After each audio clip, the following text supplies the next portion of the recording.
Good morning, everybody. Welcome back here at the Free State Varsity Field number 1. This is the Free State LMS Championships, and today we are going to look at the CPI Hotshots versus the Toxic Bloem. It is the plate pool, so they are playing to go through to the plate final for tomorrow. So this is the first of 3 games going to be played today, and the weather is perfect. A slight breeze coming here from the north, but at least this morning the sky is clear. There's no mist lying on the field. Uh, there's not a breath of or not a whisper of a cloud in the sky, and yeah, it promises to be an excellent day. We can see that the prize has been packed out already, so the spectators are getting ready for a spectacular day. Although we can see that some of the people on your screen might feel a little bit cold still. The weather prediction for today, the minimum temperature was -2, while the maximum is, I think, something like 23. But, and we can see now that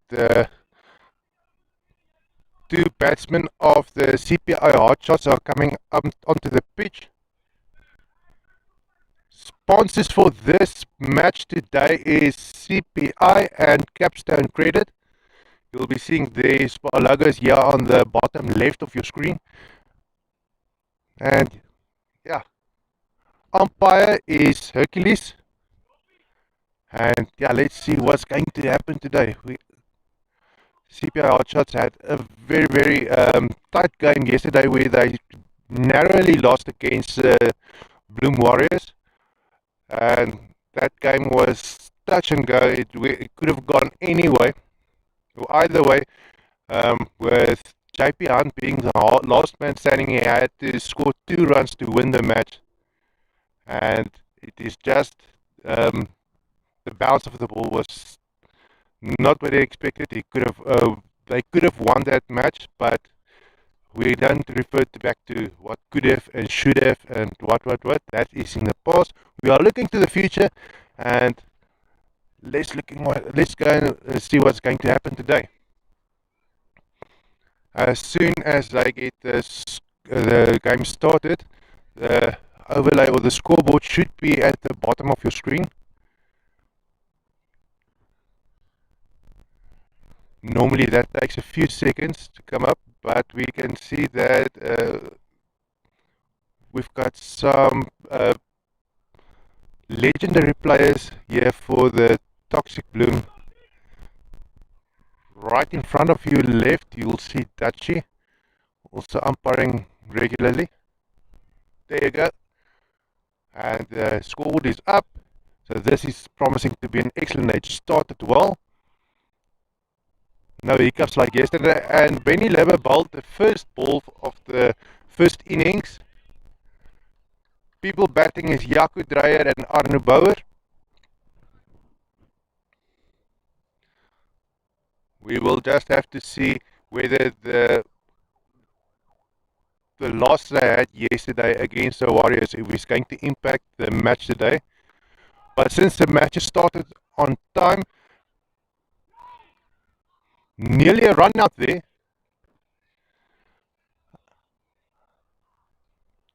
We'll see whether the impact of last night's narrow loss against the Bloem Warriors will impact the way that CPI Hotshots will be batting today. The only difference today is since the match has started on time, they're going to play the full 20 overs, where yesterday the first match was delayed for a while. First match was delayed, and all the matches yesterday was played within 15 overs, where the matches were shortened a little. And that obviously has an impact on how you approach the match and how you adjust your strategy to attack the opposition.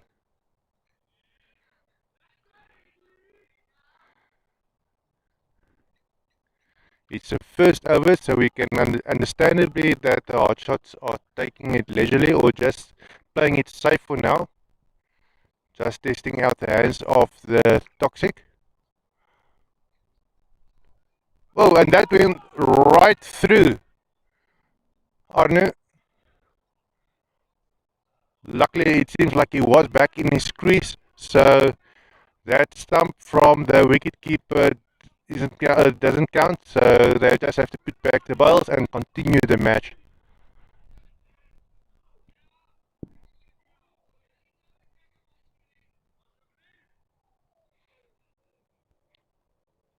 Sounds like guys had a pretty late party last night.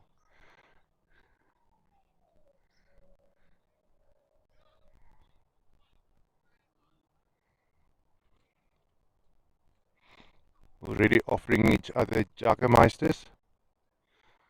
Pretty sure that you guys at home know exactly what that is and how it tastes like.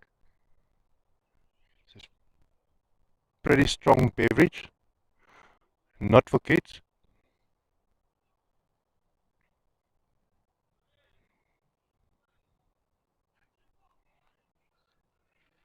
And it's Eddie Engelbrecht coming up to bowl for Toxic. And he's bowling from the Tempe end. Oh, that's a high. Is it going to be caught? Is a person under it? Ah, it's caught. Well done. Yakudre losing his wicket in the second over of the match. It looks like the bad luck of CPI hotshots is continuing. Brilliant fielding there by the Toxic. Obviously, all the players congratulating each other. Although it's one player that did the catching, it was a team effort.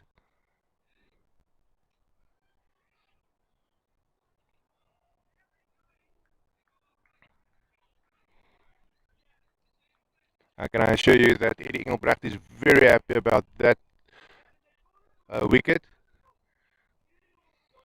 Taking one of the opening batsmen in the second over will be a dream come true.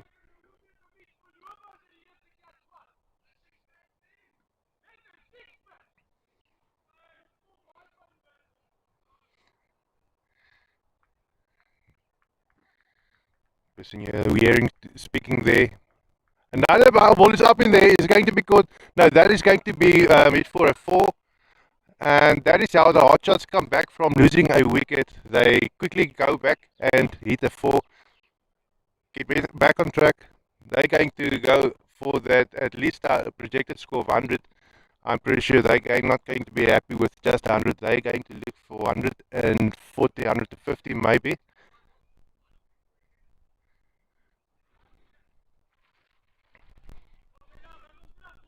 But obviously you won't be able to do that if you don't have players with wickets, with their wickets still intact. But at least Arne Bauer is off the mark, batting together with Franco Pretorius, also off the mark. He started these innings with a 4.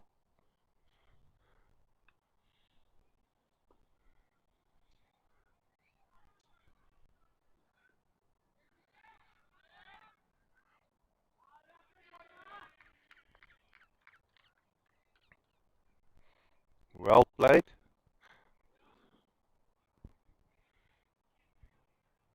Can assure you that Toxic won't mind the singles and doubles coming through. It's just the boundaries that they will be worried about.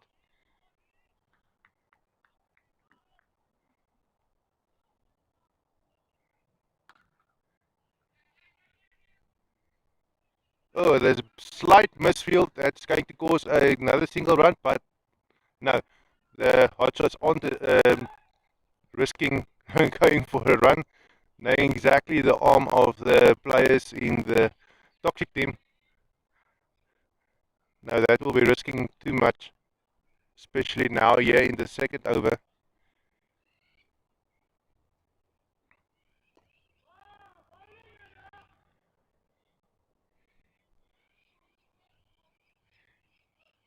Engelbrecht keeping his bowling tight to the stumps.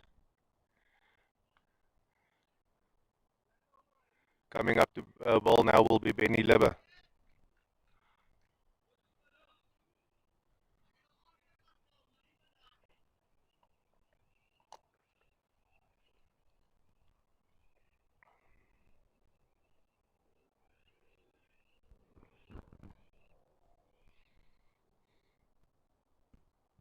We are, if we see a catch and we are able to, we're going to try and move the angle of the camera because the phone is on a tripod with a swivel on it. So although the quality of the phone might not exactly sure how quickly it will be able to find and zoom thing. That's another shot that's going to possibly for that is for finding the gaps in the defense of the toxic team. Fielders on the boundaries. Obviously, there's a lot of gaps with only 8 people on a team. Then the fielding team has a bowler and obviously the wicketkeeper, which means only 6 people left to defend the boundaries. Another one high up in there is going straight to Tachi. He'll be fielding it.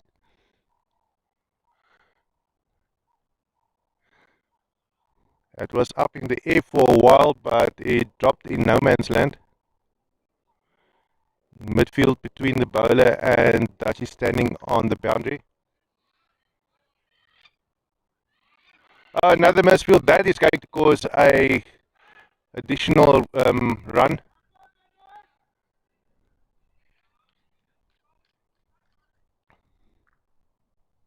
Also saw yesterday that the CPI outshots were very quick to capitalize on those little misfields to just run another additional run or two. Normally just one, depending on the situation, of course. The ball is up in the air, but it's not going to be caught. But it seems like I found the fingers of Franco Pretorius. Either fingers or his hand. Hope it'll be okay.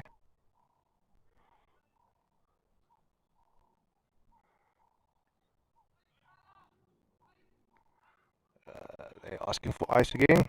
Yesterday the ice went to the Bloem Warriors, where the guy was bowled on the leg. This time it's the batsman who needs a little bit of medical attention.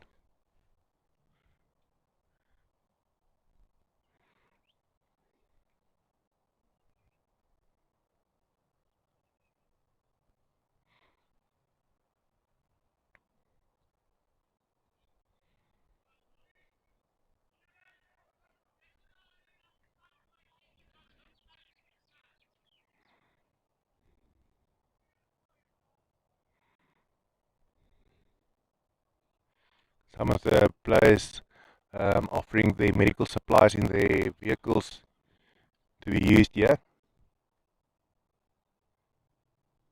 Always somebody with some medical supplies, plasters and tape or something. Me too. Also, I'm driving around with a medical aid kit in my car. Being in sports for a while, we know that sometimes you can always help by somebody else. Um, Actually, I never used it, but I've offered it for multiple times.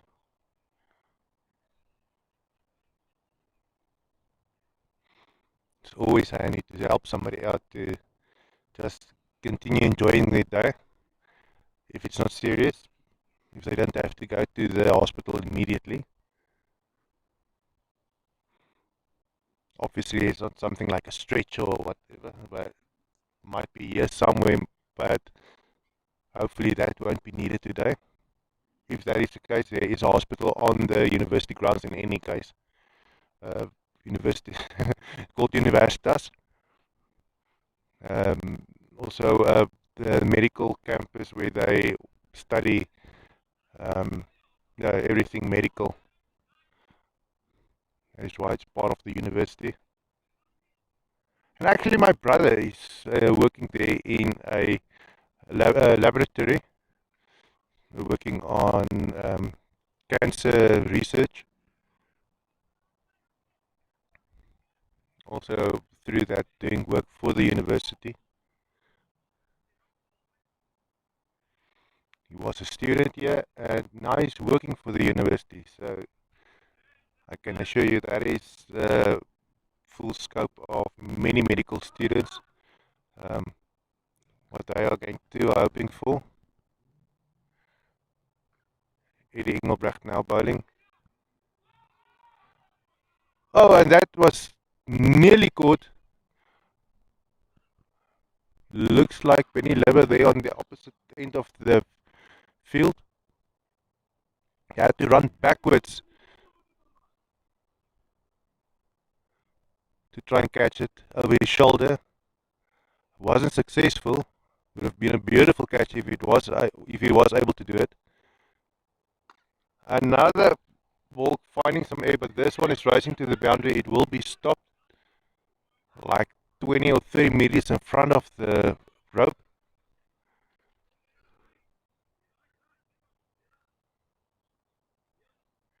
And it's Franco Pretorius now racking up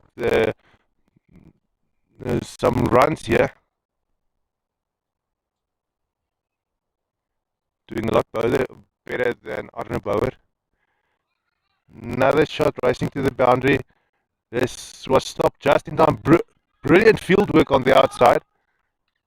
On the outfield, sorry.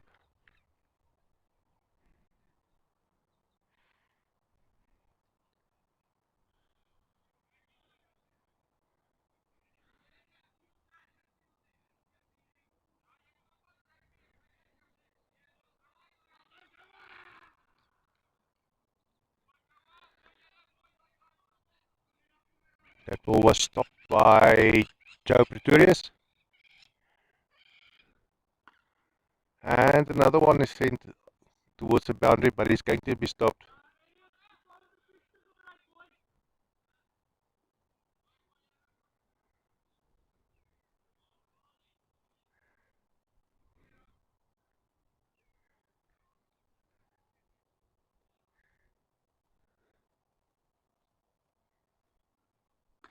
One is up in the air.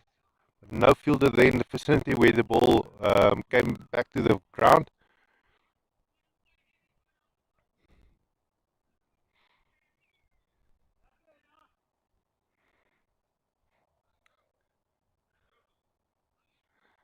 And it's now Eddie Engelbrecht who is causing a bit of trouble for the CPI hard shots.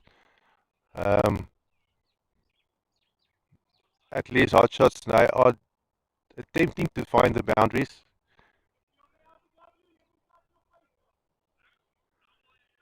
But Eddie Engelbrecht already has a wicket, or has taken a wicket now, so. And now the person coming to bowl, it looks like Johannes Pretorius. Johannes Liebenberg. Yes, it's Johannes Liebenberg. He likes to bowl with a long, like a kind of a lobby or whatever you call it. And he slipped on the mat over there. Still early in the morning, so there must be some moisture on the grass. And maybe on the mat as well. You'll see that he tends to bowl some kind of a spinner.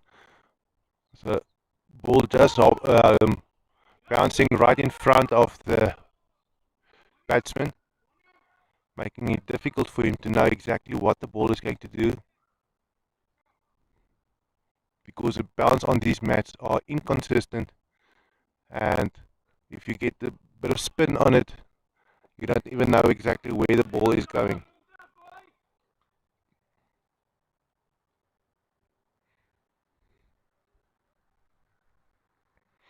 Looks a bit awkward, but it's been working for him for quite a few weeks now.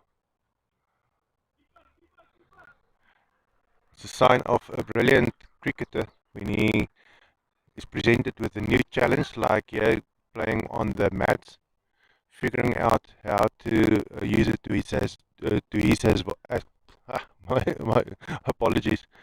Use a mat to his advantage, and that one is up in there. It's not going to be caught.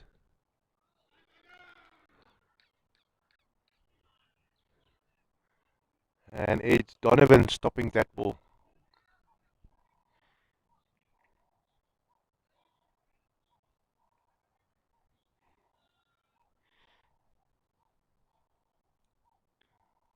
Another ball up in there. It's not going to be caught. It is going to the boundary, but it's Donovan who is going to stop it.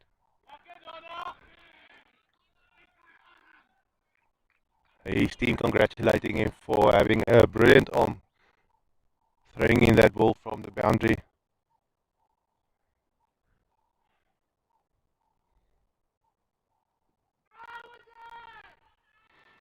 It was an appeal for LBW, but umpire Hercules isn't convinced.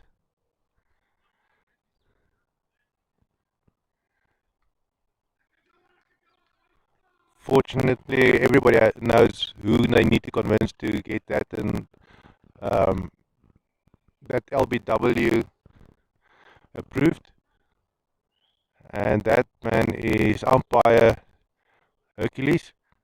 If you're not convincing him, you're not convincing anybody to add a LBW to the scorecard.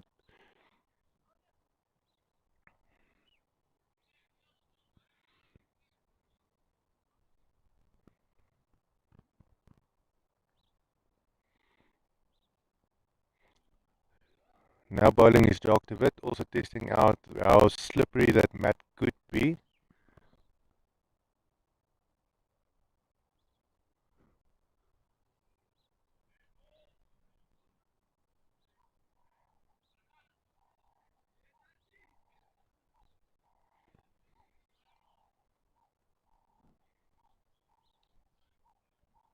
Zoomed out just slightly, causing a sharper image.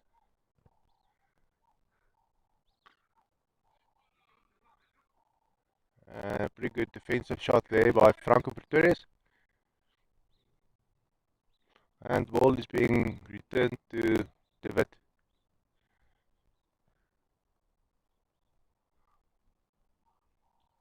A lot of people here in the team with names beginning with J's.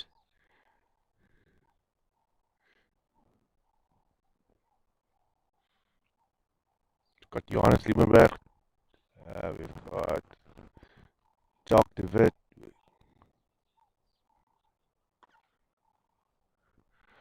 And that is going to be a 4. Beautifully hit by Arne Bauer. Now also adding some more runs to his tally.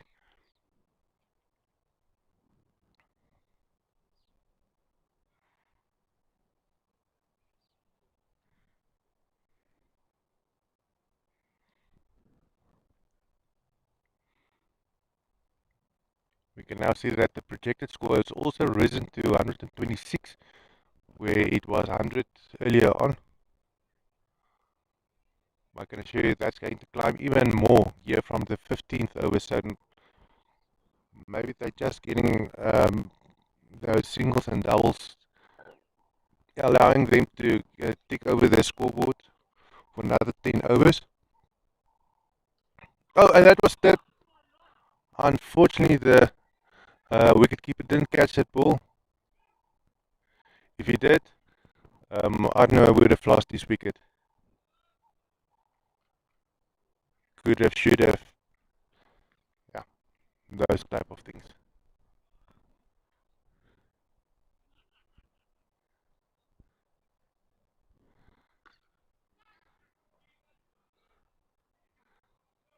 We can now see that the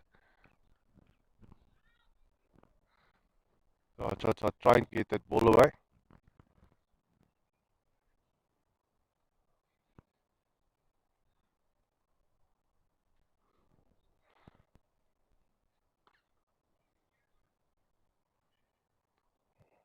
And just not able to get that done.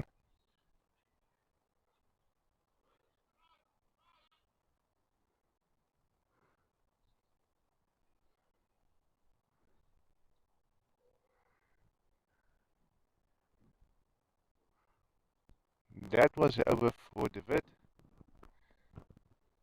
better known by the team as Tachi.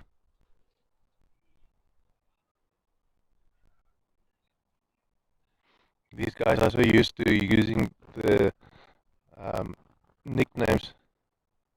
I'm pretty sure some of them don't even know what the others' real names are.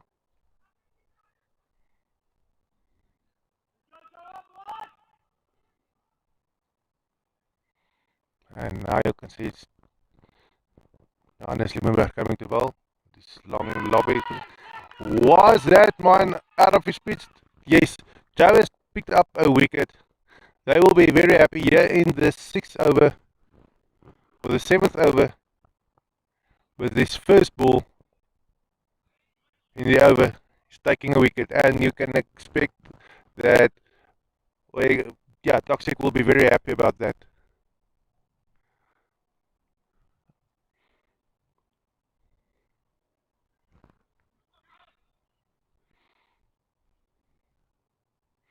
And that is exactly why Johannes Liebenberg is bowling those kind of balls. He draws out the person out of his pitch. If he steps forward, he's out of his pitch, and that ball is going to spin in another direction. So the wicketkeeper catches the ball, he will be able to stump the person very easily. If he waits for the ball to bounce close to him, then yeah, then he doesn't exactly know what the ball is going to do.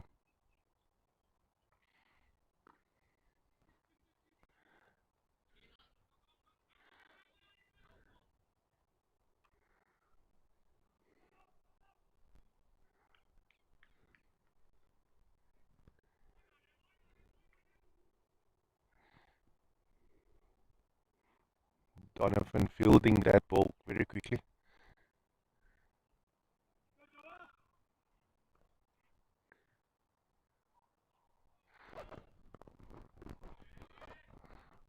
Hard shots, not risking going for a run.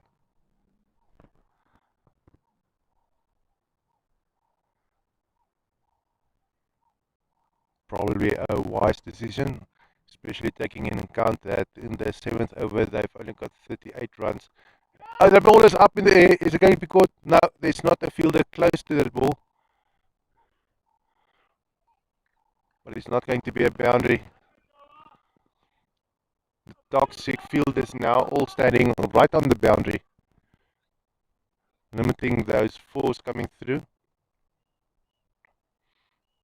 Basically forcing the hard shots to score singles and doubles, letting them work for their runs.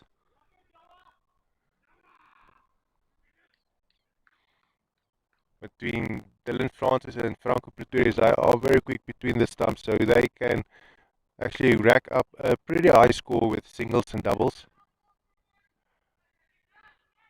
We can see if they're going to make it. Did they make it? Is he in time? There were a few attempts yesterday which didn't plan out or pan out as they wanted. There weren't any run outs. They were very close, but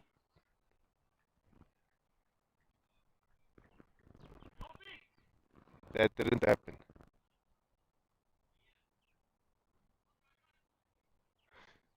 Today, this man was safe, and we can see that the fields are starting to get feel a bit warmer now. When the match started, it was 0 degrees. Minimum was predicted -2, but that was way before the match started. That was before the sun came up this morning. And it looks like today is going to be a pretty warm day.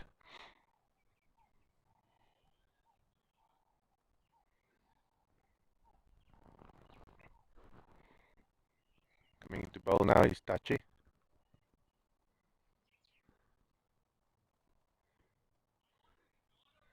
He's able to get a little bit more pace on the ball.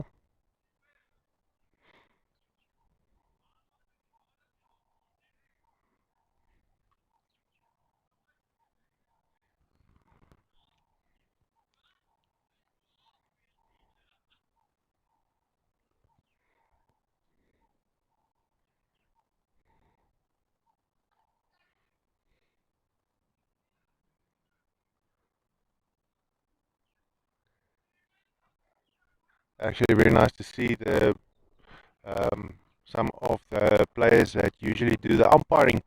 They playing here today.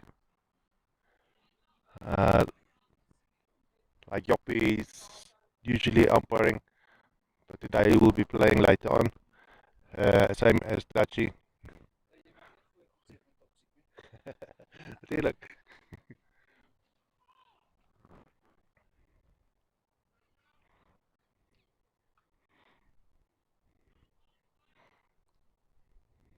always very entertaining to watch when Dutchy is umpiring,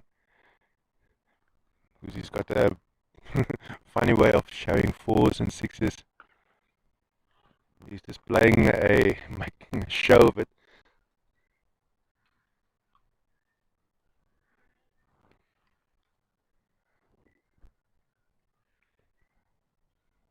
CPI hot shots now standing on 46 for the loss of 2 wickets. The predicted score 121. Maybe they can push that up a little if um, they start hitting some boundaries, referring back to the singles and doubles being run every time now.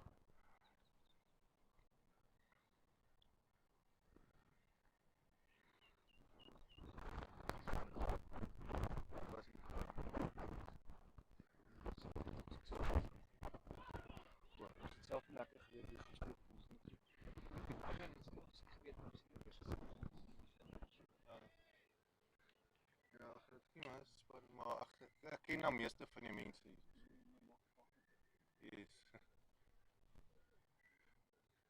maar is lekker om weer vir Dutchie ook te sien speel. Ek sien sy knie was nie lekker geweest vir rugby. En ja, hy maak altyd 'n show daarvan as hy op baie vure wat hy wys.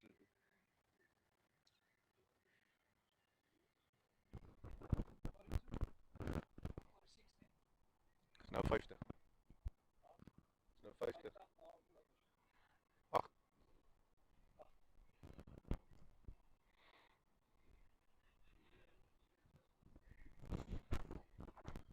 two more overs until they will be changing.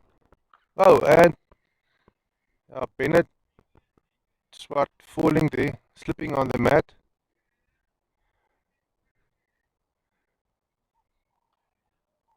He won't appreciate that.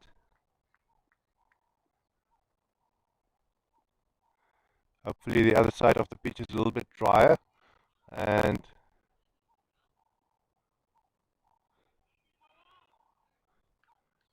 because these guys obviously don't want to get hurt here in this match.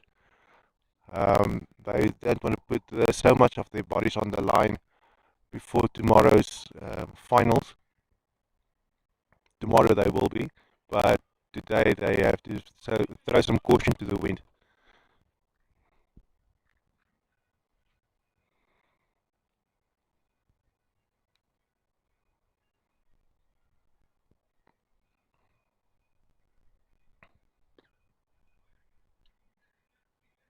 Probably a good thing to test the batsmen with different styles of bowling, because we can see the difference between Joe's bowling and Dutch's bowling and Peanut Swart's bowling all differ significantly. Oh, and that is why you change your bowlers. You take a wicket. Well done to Bennett Swart. And that is the middle stump gone.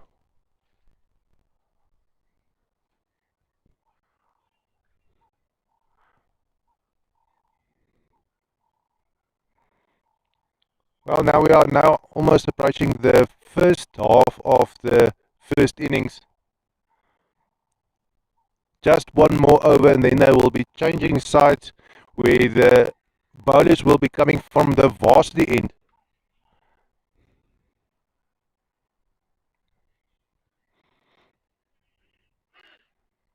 For those of you who haven't listened to one of our live streams yet, currently the bowlers are bowling from the Tempe end because those out of town. Behind us you take a straight line, you'll be running right into the Tempe military base, and that is why we're calling it the Tempe end. The other side is the Varsity end. Of course, these fields are on the Free State University's sports ground. We are right next to the library. Those of you that might have learned or studied at the university before will pretty know quite well the layout of the fields. We are here on field number 1, right next to the library, and then to the right of us there's another field, that is field number 2. There's some matches being played there as well, and then if we project a little bit further, then we get to the oval, which is mostly the main field. That might be kept for tomorrow's final. We're not exactly sure yet, but hopefully. And then after that you get field number 3, and after that field number 4, getting further away from the library. Oh, that ball is up in the air. There is a man close it. No, he won't be able to get to it in time, and Dylan Francis is safe. Henry Venter still has to get off the mark.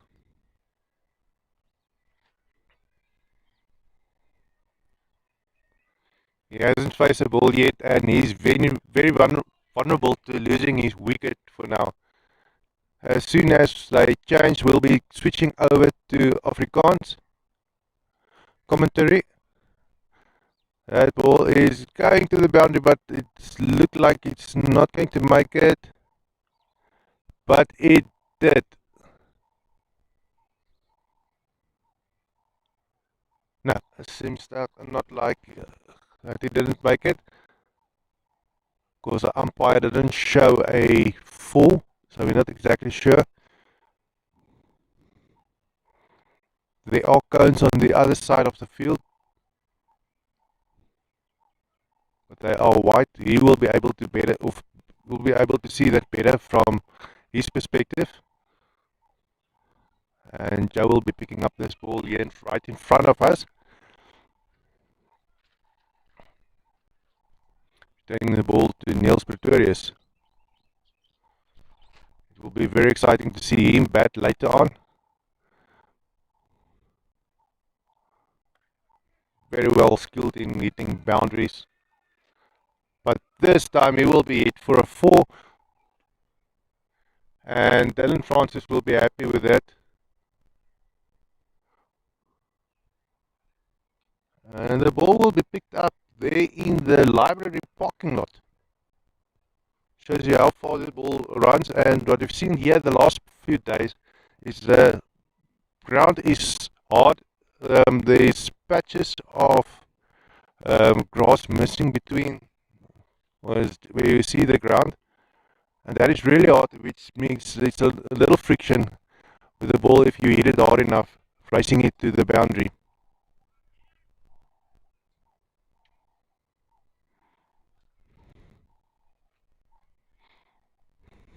We're going to tilt the camera just to show you, to indicate what we are talking about.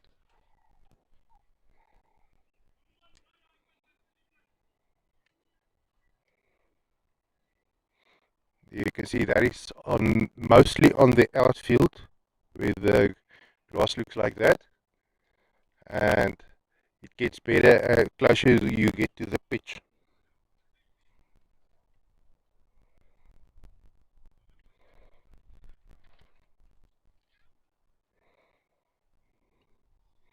There you go. Back to our angle that we prefer. Looks like there is some discussion with the mats over there, with the pitch, but it is the 10th over, which means they will be changing sides, and will be changing to Afrikaans commentary. Ons kan sien die CPI hotshots is op 'n goeie lyn om daardie geskatte telling van 138 te jag. Ons kan maar verseker wees dat heel waarskynlik vanaf die 15de balbeurt gaan hulle dit opsploot na maklik 140, 150.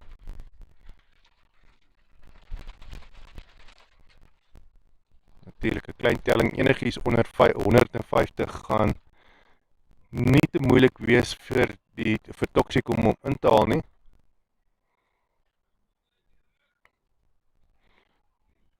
Maar ja, enigiets kan gebeur. Wedstryd kan in 'n oomblik verander, in 'n oogwink. Net een bal verkeerd geslaan wat gevang word en daar's 'n dubbelspel, dan verloor jy ewesklik 2 paaltjies en jou line-up lyk heeltemal anders. En jou strategie moet onmiddellik verander. Dit wat jy beplan het, want jy mag dalk nie meer die spelers sê om te doen wat jy wil doen nie, of die tyd oor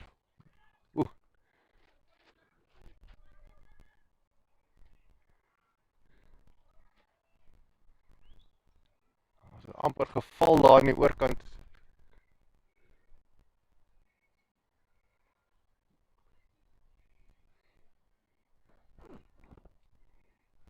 Lekker musiekie wat hierso kom vanaf die Toxic kant af.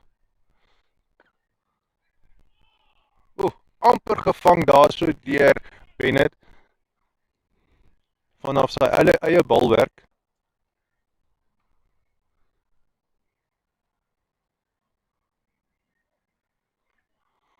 Gister 'n man gesien wat dit reg gekry het, wat amper 2 paaltjies na mekaar gevat het deur te bal en sy eie balwerk te vang.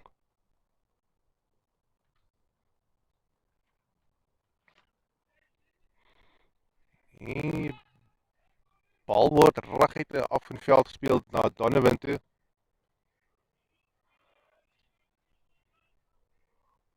Maar Henry Venter is betyds terug in sy kampie.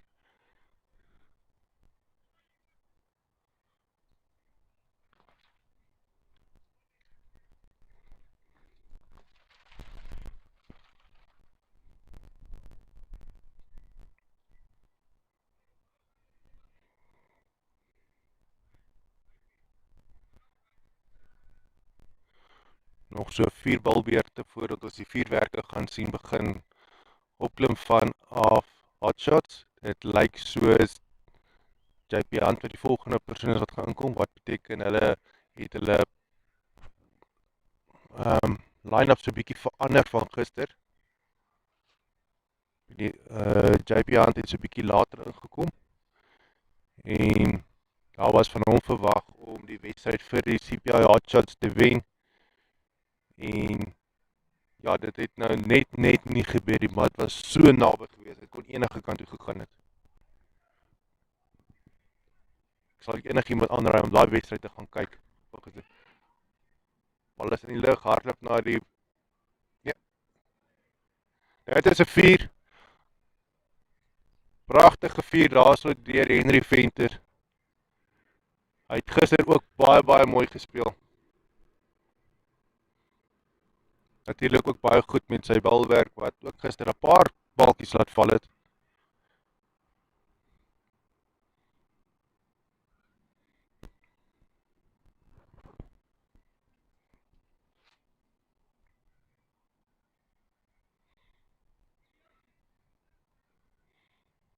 En Niels Pretorius wat bal, die bal word hierdie keer gaan ook vir 'n 4 geslaan word. Hy is oor in die parkeerarea van die biblioteek. Veldwerker gaan baie ver hardloop om daai bal te gaan optel. En dis Henry Venter wat nou vinnig 'n paar lopies op die grens aanteken. Jy kan sien hoe glimlag hy daarso. Hy geniet homself. En dit is waarvoor hulle hier is. Hulle word nie betaal om hier te wees, hulle betaal self geld om hier te speel. Of daar word vir hulle betaal deur hulle borge. Sien die borge is CPI en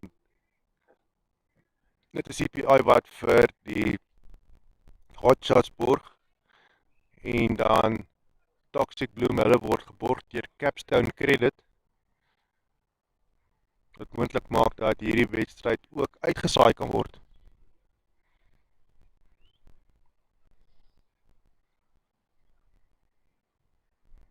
Baie lekker musiek hier so wat van die Toxic se kamp afkom. Hulle is hierbo af. Vierde brand nog eens 'n bietjie vroeg. Bal is hoog in die lug en op. Daar is man gaan nie betyds onder hom inkom om te vang nie. Maar daai bal was hoog in die lug op gewees.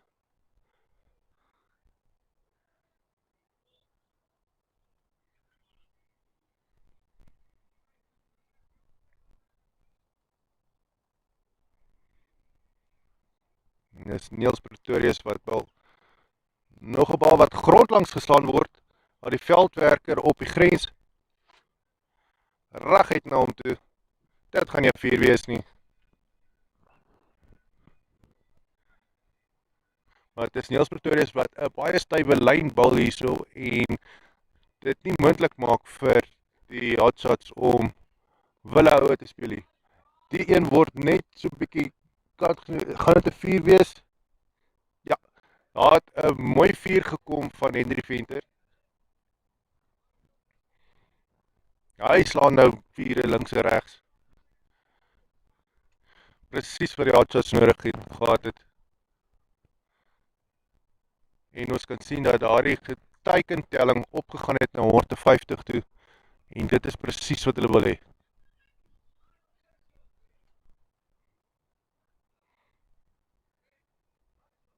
Miskien het JP net besluit hulle gaan nie wag weet tot voor die einde om hulle spelpyl te lig nie.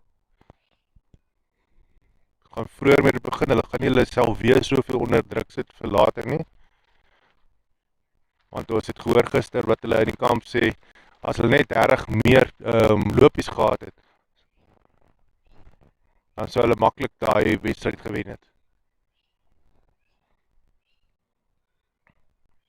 Nee, jammer, ek praat verkeerd.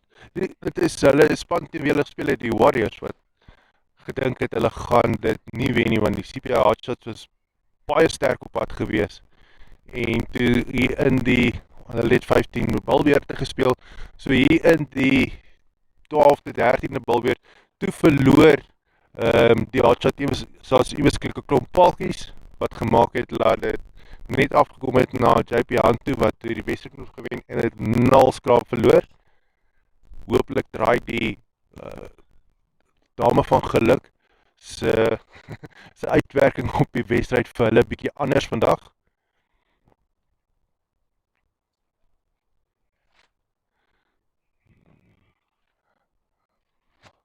Jongman Donovan Snyman wat daar so bal, lekker vinnig bal. Baie gretig en baie besig op die grens wanneer hy veldwerk doen. En hierdie bal gaan gekeer word deur lyk amper soos Dacie op die oorkant van die veld.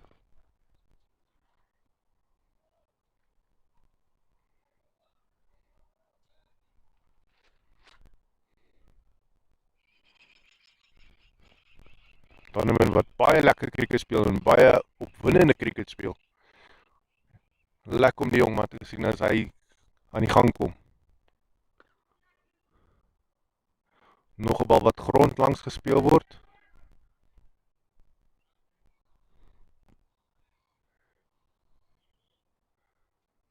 In die rigting van Joe Liebenberg en die hotshots gaan nie 'n kans waag om 'n ekstra loopie te hardloop nie.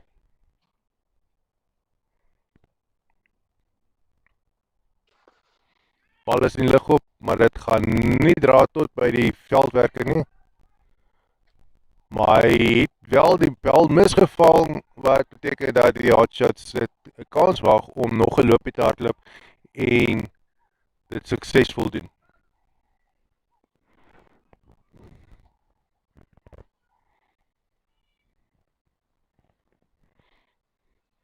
Jou wat weer ingeroep word om te kom bal.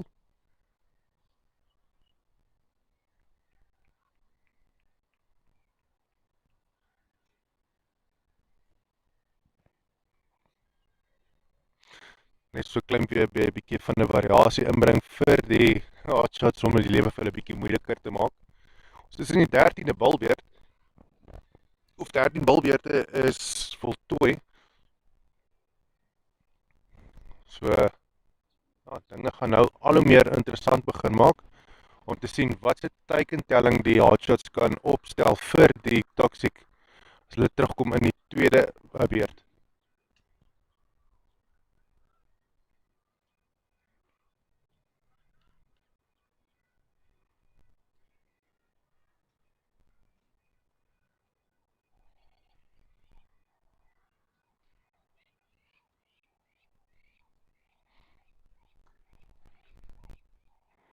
En daai bal gaan deurgaan vir 'n 4. Jose bal wat nie heeltemal gehop het waar hy dit wou gehad het nie en dit word vir 'n 4 geslaan. Word gestraf met die 4 as hy net nie lekker bal soos wat hy gewoond is om te bal nie, of nie reg kry wat hy wil reg kry nie. Maar dit kan ook wees dat hy is so bietjie gefrustreerd dalk so bietjie met die gly van die mat wat daar aan die een kant is. Want hy kan nie lekker vastrap soos hulle wil nie. En dit is 'n voordeel wat die hotshots dalk nog gaan hê in die tweede beurt, omdat die gras en die mat gaan bietjie droër wees.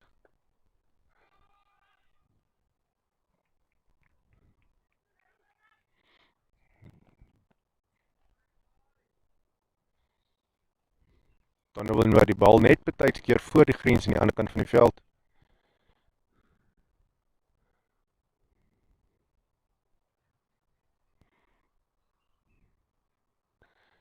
En nou word jou vir 'n white uitgeroep.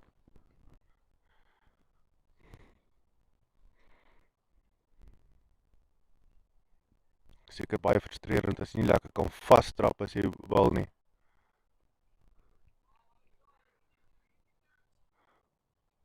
Soos ons almal weet, jou vastrap het baie te doen met hoe jy jou bal tegniek uitvoer.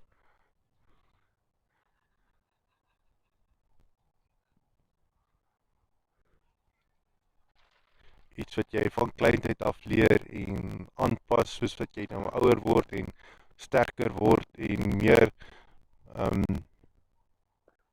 ervare raak met jou balwerk. Leer jy jou liggaam om te reageer op 'n sekere manier van werkbasis en dan ewe skielik aan vat jy nou 'n komponent van dit weg soos waar jy nou sou vasgetrap het. Verander jou ritme heeltemal. En dit is Joe wat nou terugstap, hy het klaar sy balbeurt afgelê en dan sien ons Donovan wat weer nader kom vir die volgende balbeurt. Lekker kontrasterend op Joe se balwerk wat lig langs gegooi word en Donovan wat bietjie vinniger bal.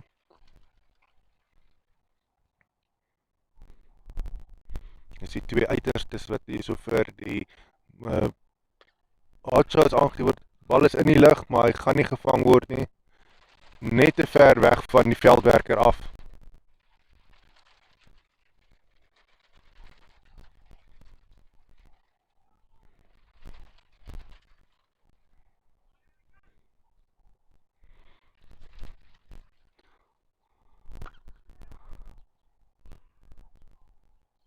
Bal wat reguit na Joe in die oorkant van die veld rol.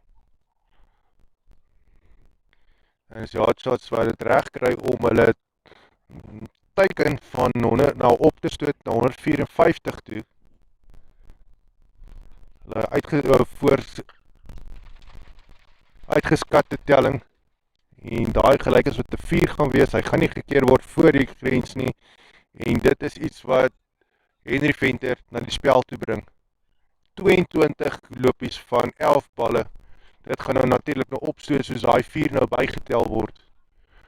Na ja, 26 vir 12 balle.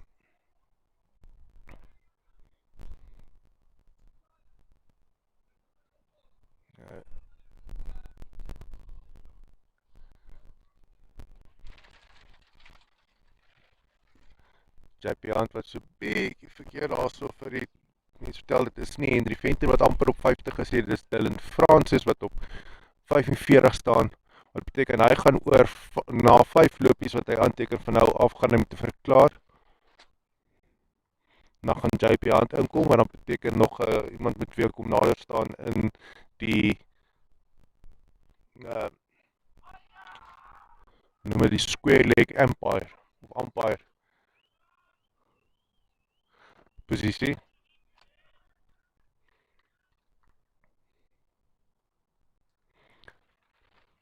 Dan ons gaan van môre af sien hoe daar 2 umpires op die veld is in plaas van net die een. Dit is iets wat bespreek was net voor die toernooi. En hier gaan ook nog weer deur gaan vir 'n 4. Die keer vir Henry Venter wat aanhou om die grenshou deur te werk. Punte wat bygetel word by die hotshots wat hierdie teiken of die projected score net bly opstoot. Presies wat hulle nou graag sou wil hê. Selfs so voor die 15de balbeurt.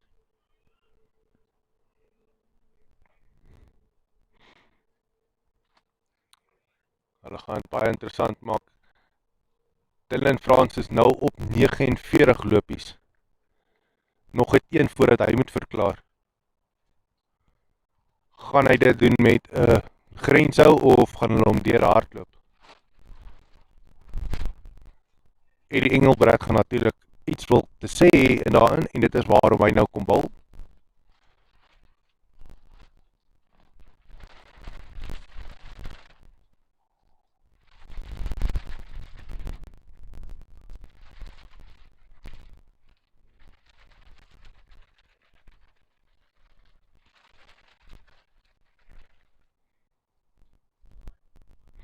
Kom Eddie Engelbrecht.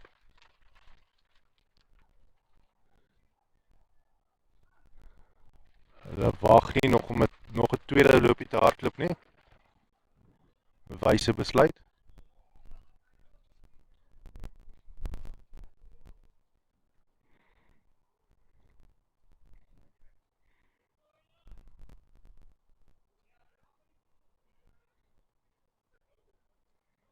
En ons sien Dylan Frans is nou op 49 lopies vanaf 25 balle. Hy sit natuurlik sy applikasie in vir daardie player of the match toekenning. Sodra hy sy 50 lopies, want dit is alles punte wat op die tellbord kom wanneer hulle alles opgeneem word deur die Last Man Standing app. En dit alles tel vir punte, hoe hulle bal, hoe hulle hoeveel punte hulle aangeteken het vanaf die hoeveelheid balle wat hulle gekry het hulle vangskoot gemaak. Selfs die palkiewagter se statistieke word opgetel van hoeveel hy gevang het. En dit is alles wat opgeneem word en by die persoon se naam gehou word, so jy kan enige tyd gaan teruggaan in jou geskiedenis in om te sien wat het hulle gedoen in hulle loopbaan vir Last Man Standing cricket. En kan sien die man het nou verklaar, hy gaan terug na sy kamp toe, werk baie goed gedoen, wel gedaan vir sy span. Dis JP Hunt wat inkom.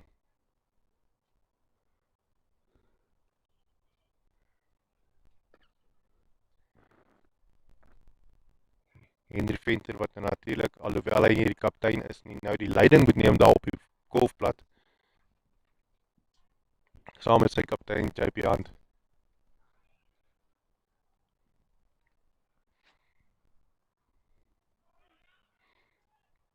Maar JP Hunt het nog sy oog moet inkry op die wip van die bal.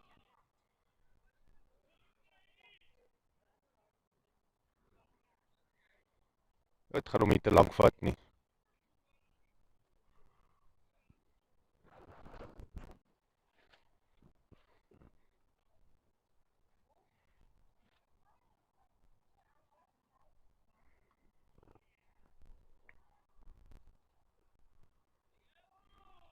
Daai bal was reg deur JP Hunt, ons kan sien sy oog is nog nie lekker op die bal nie.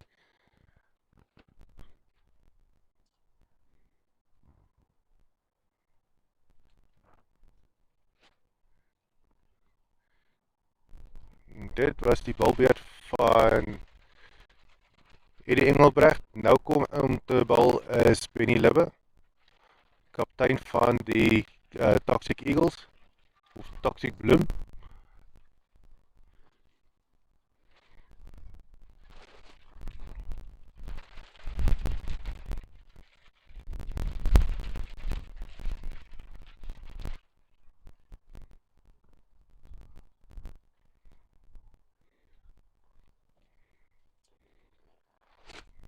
Nog 'n bal wat reg deur JP aan. Nee, Henry Venter gaan die keer. JP aan het natuurlik aan die ander kant van die golfblad staan.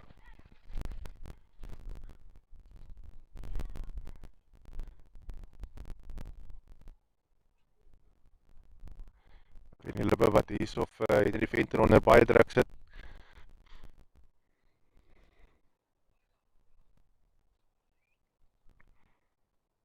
Elke bal wat hy so mislaan gaan en natuurlik net so 'n bietjie aan man se selfvertroue bietjie afkraak. Tot die man net raak slaan en dan slaan Henry Venter 'n 4.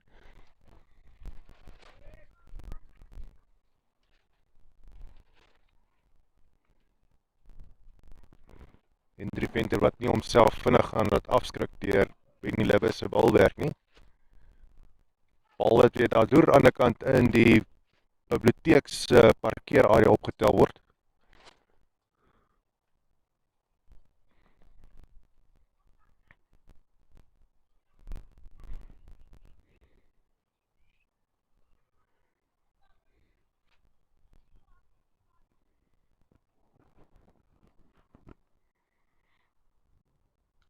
Bal is hoog in die lug en op, gaan hy gevang word? Nee, maar hy is agter die kop van die paaltjiewagter.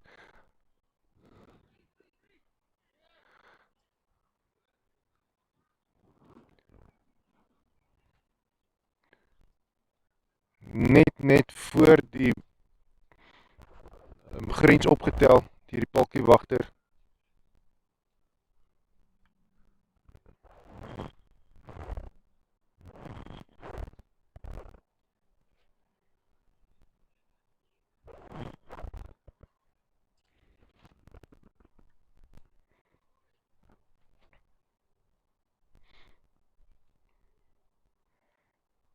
JP Hand wat nou die balwerk van Benny Libbe ontvang,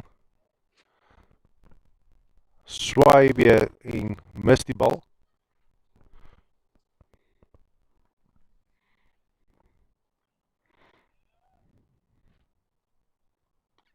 Bal is hoog in die lug op, paaltjiewagter is onder hom, daar vang hy hom, pragtige vangskoot deur paaltjiewagter, hy seker is SW Lou. En is die paaltjie van JP Hand wat val. Hy het nie enige lopies aangeteken nie. Hy gaan nie gelukkig wees daarmee nie. Hy het sy werk briljant gedoen gister, maar vandag dinge gaan net nie sy kant toe nie.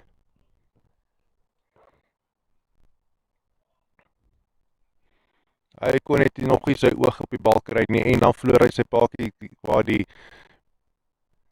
sy opposisie vir hom is 'n kaptein vir hom bal, dan vang die paaltjiewagter hom van 'n bal wat hoog in die lug opgeslaan was. En vir die man met handskoene baie maklik maak om te vang.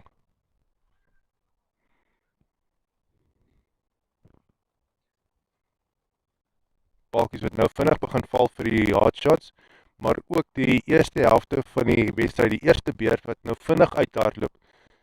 Is nog net 3 balbeurte oor in hierdie beurt. 15 balle. En hy teikentelling het afgekom. Hy is nou 154, wat nog steeds nie 'n slegte teikentelling gaan wees vir Toxic nie.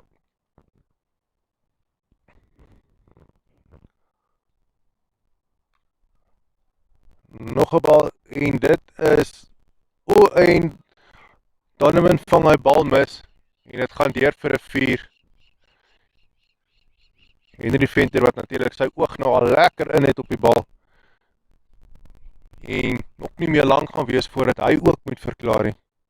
Nou op 41 lopies vanaf 20 balle Hy het ook 'n baie mooi dag gehad, 'n lekker dag gehad, hier op Varsity Field nommer 1.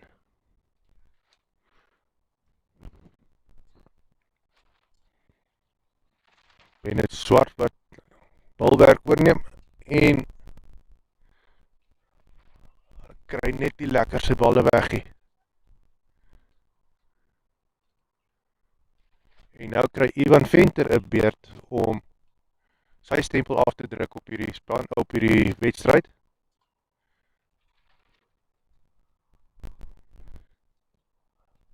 Hy ook natuurlik ook nou in 'n baie gevaarlike posisie waar sy oog ook nog nie op die bal is nie. Hy's nat niet op die golfplat. Hy swaai na die bal en mis. Het 'n kaphou probeer speel, maar lyk asof so halfpad deur die hou net besluit het nee, hy gaan nie probeer nie. En hy die bal los. En dan, hulle noem hom dit 'n reverse sweep wat die bal slaan. Dit gaan lyk asof dit 'n 4 gaan wees. Jep, dit is 'n 4. Kan sien daar aan die oorkant dat die skeieregter, dit is meneer Hercules, wat daar so baie duidelik aanteken, dit is 'n 4. En dit is hoe Ivan sy optrede maak met die eerste bal. Nee, jammer, die tweede bal wat hy kry. Eerste 1 misgeslaan, tweede 1 'n 4. Groot man, sterk man, hy kan ook nog 'n paar groot houe slaan. Hier so in die laaste bietjie balle wat oorbly van die eerste beurt.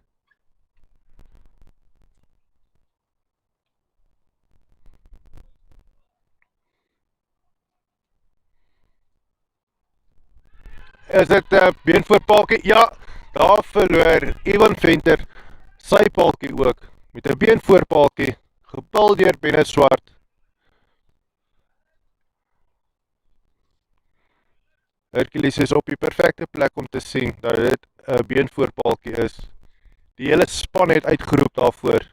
Hulle stem saam. Hallo.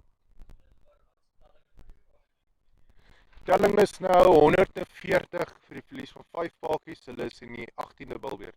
Of 18 is klaar, so. Daar is nog 10 balle oor. Okay.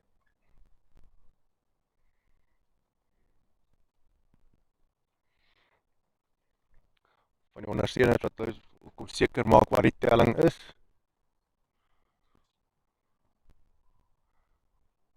Natuurlik almal altyd welkom om te kom vra. Ons gee dit ook baie keer vir die spelers wat hier op die grens gewoonlik naby ons staan, wat ook wil weet wat die telling op daai oomblik is.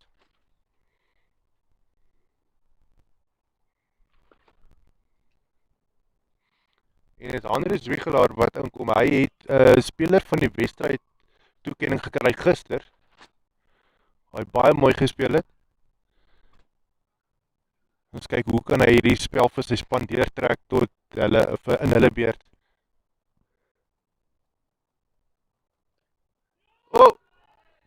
Hy gaan net 'n bietjie langer moet kan staan. Daar gaan hy uit. Verloor sy paaltjie.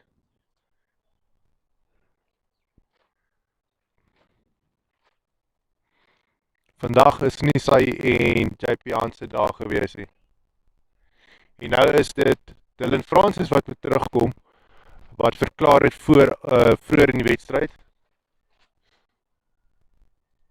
Daar is nog net 8 balle oor in hierdie wedstryd, of in hierdie beurt, waar CPI Hotshots kan probeer om my 153 teiken te probeer haal.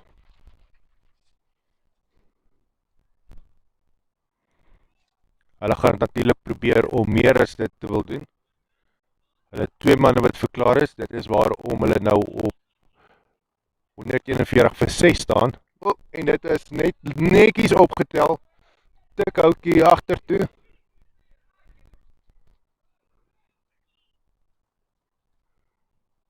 Engels is die woord, dit is 'n cheeky hou gewees daai. Daar is geen veldwerkers op daai kant van die veld nie. En ja, die manne van Die man het dit raak gesien. Ek is nou net nie seker wanneer Henry Venter nou sy 50 gaan maak, of hy nou nog gaan bly nie, want die enigste persoon wat nog kan inkom van die kant af het ook 'n 50 al geslaan, so hy sal heel waarskynlik net bly staan en nie verklaar nie. Al word hard aan die oorkant geslaan word, maar dit is nie 'n grens hy nie.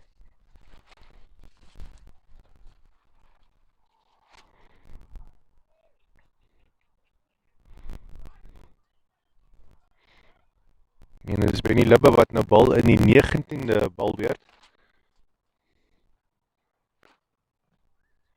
Nog 'n bal wat na die grens geslaan toe word, maar hy gaan nie verby die veldwerker kom nie.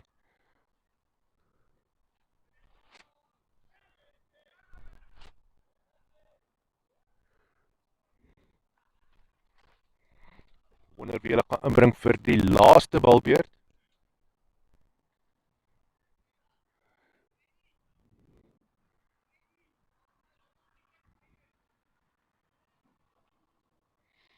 CPI Hotshots het wat 148 lopies al aangeteken het, wat nie 'n slegte telling is nie. Natuurlik sou hulle 'n bietjie meer wou gehad het om dit bietjie meer veilig te voel. Beteken maar net hulle moet 'n bietjie bouwerk bietjie optel in die tweede beurt.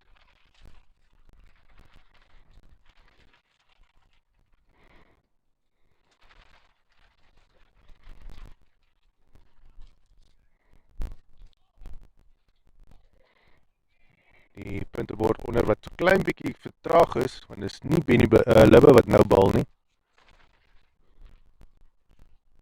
Lyk meer soos Bennett, soos Eddie Engelbrecht wat bal.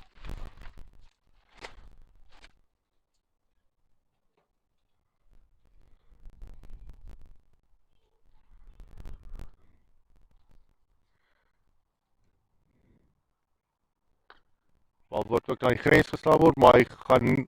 Dit is 'n 4, pragtige 4 deur Dylan Francis wat net bytel by sy 53 lopies, wat hy klaar aangeteken het, teruggekom van waar hy verklaar het. Henry Venter wat ook sal wil kyk of hy sy 50-tal kan haal, nou op baie naby 47 lopies. 1-4 vir hom, dan het hy sy 50-tal. Daar is nog net 3 balle oor in hierdie eerste beurt. So gaan Dylan Francis vir Henry Venter die kans gee om sy 50-tal te haal.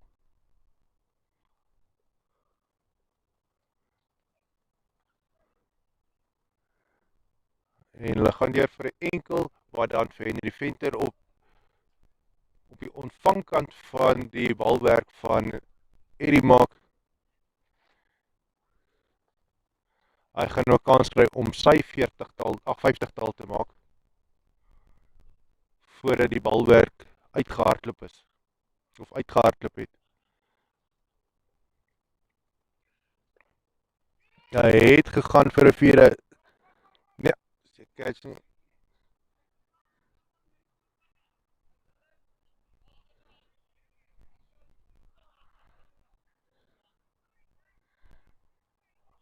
As hy laaste bal van die eerste beurt, Henry Venter wat op 48 staan, so hy gaan nie sy 50-tal kan maak vandag nie, dis nou ongelukkig nou maar so, maar dis die laaste bal van die beurt, wat as hulle hom verslaan vir 'n 6, dis 'n 12, bal is hoog in die lug op, dit is nie 'n 6 nie, hy gaan gevang word, Benny Libbe onder hom, daar val hy die bal, hy gaan baie kwaad vir homself wees,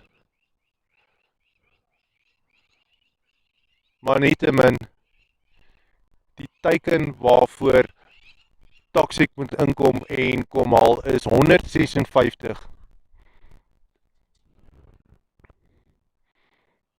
Dit sou nie verander het nie, of Benny Libbe in die bal raak gevang het of nie, dit sou net beteken dat hulle vat nog 'n paaltjie op die laaste bal.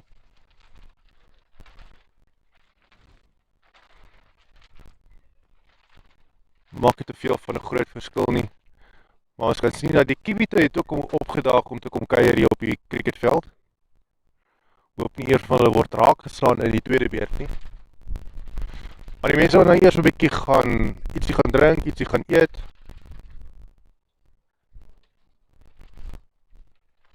En ons gaan gou breek vat, dan is ons nou terug sodra die ehm veldwerk van die hotshots begin en Toxic wat dan die badwerk gaan oordoen of die kolwerk gaan aanneem om hierdie 156 teiken te jag.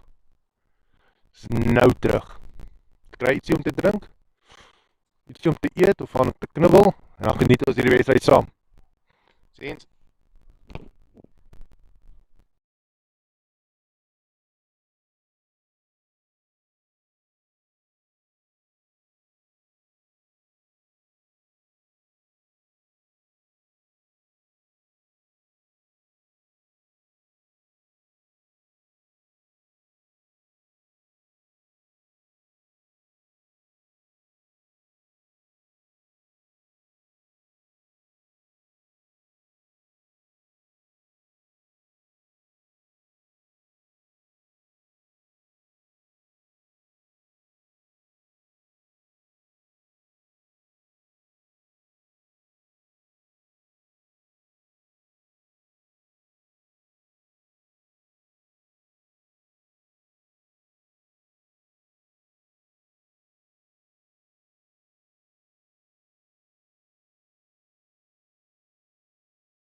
Daar sy en ons is terug.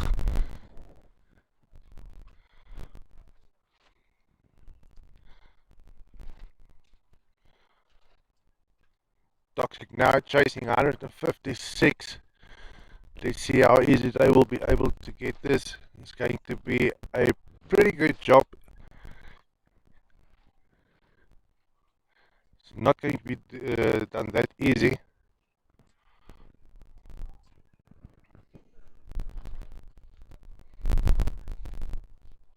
Umpire Hercules will be regulating the match for us. And you might have guessed that the wind has picked up significantly. Just get that a better picture like that.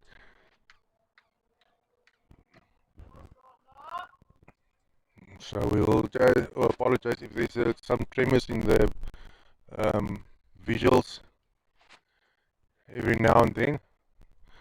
I'm just going to zoom out a little to just sharpen the image. Like usual, opening is Eddie Engelbrecht and Johannes Liebenberg. And Anders Wiegelaar bowled very well yesterday.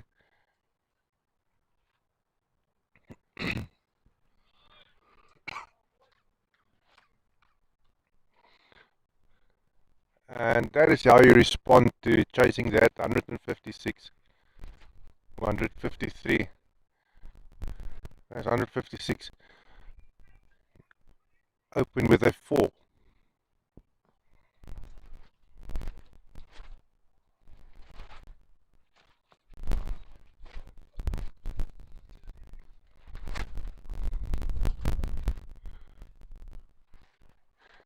And that 4 wasn't allocated to any of these two.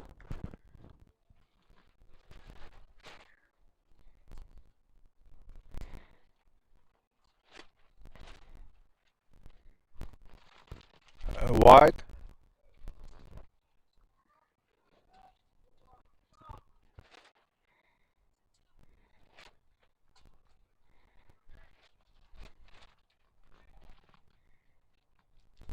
And that is where that single run came from.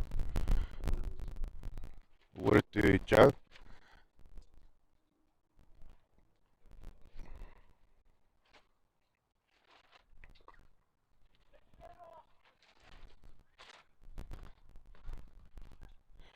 And see that the next person to come in will be Tommy Cock. Very clearly visible here, waiting on the position of square leg umpire with his red knee pads.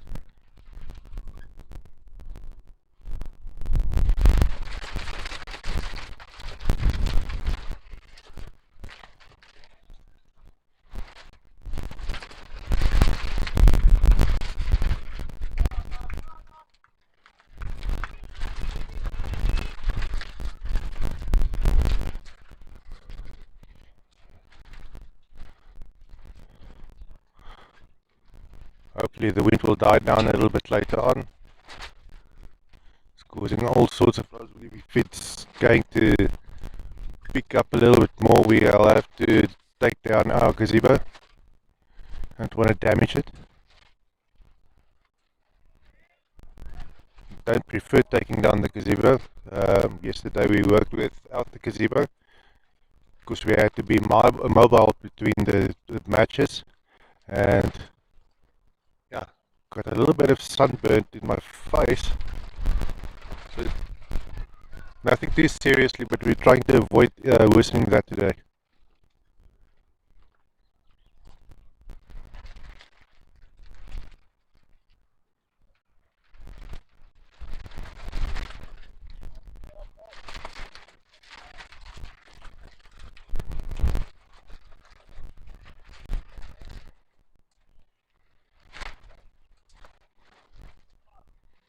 You can hear the wind is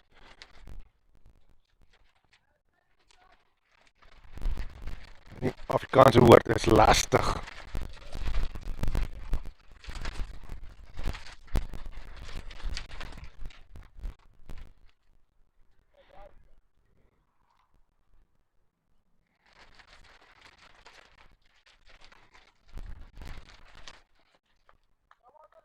Luckily, we do have a plan B if the wind worsens. It will only mean that we have to stand a little bit further from the pitch, but it will be a bit more stable. And Joe, you think that towards the boundary will be fielded well? Yes. No, Panna's throwing that ball right in front of him. Yesterday also had a misfield.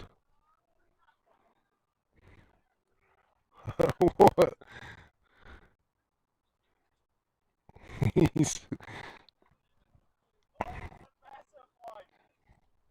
telling sorry for his teammates. But batting now is JP Hunt. He likes to take wickets early on in the match.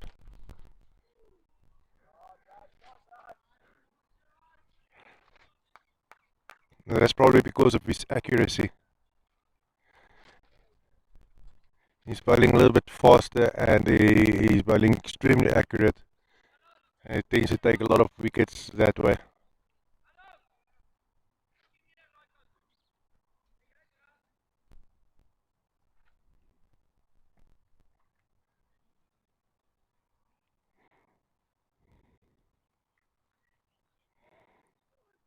Oh, and that one slipped out of the unsigned.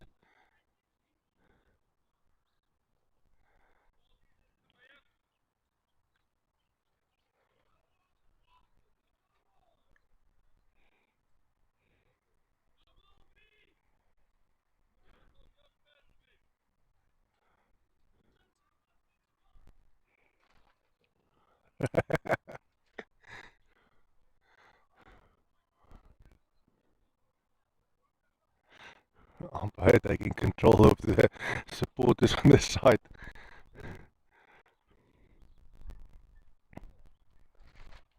telling them to relax.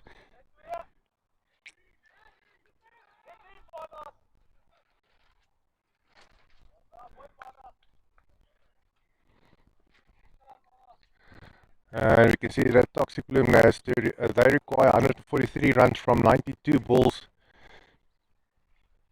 They've got a lot of um, big shots or big players in the team. Good batsmen that can come in and chase that. Obviously, the best of the best now being the opening pair. We're trying to establish that partnership of theirs and score at least 100 runs between the two of them. Both of them retiring with a 50. That is what they will be hoping for. That not exactly sure whether that is what is going to happen, but they will be hoping for that.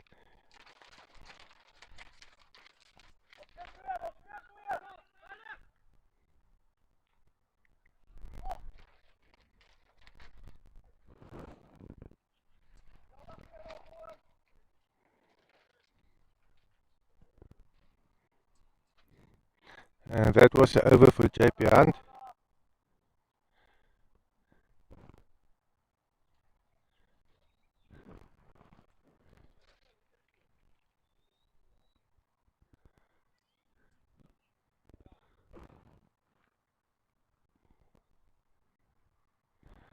And Hunt is returning to the boundary. And let's see who's coming in now.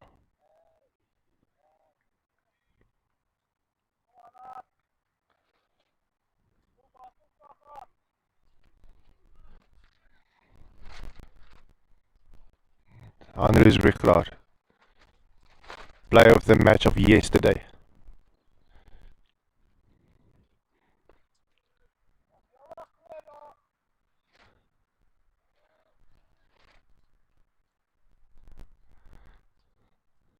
You can see that he's got the extremely fast ball on such a short distance, approaching the pitch with only 12 meters to his, or only 12 meters available to him.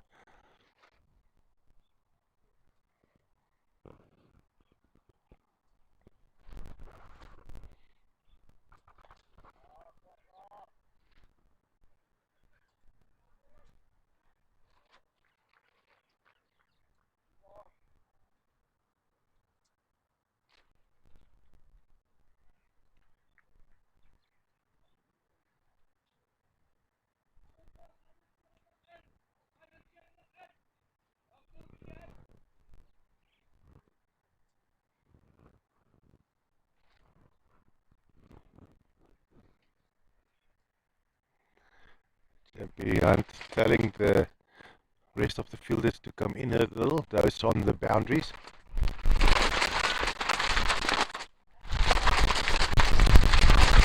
Yo.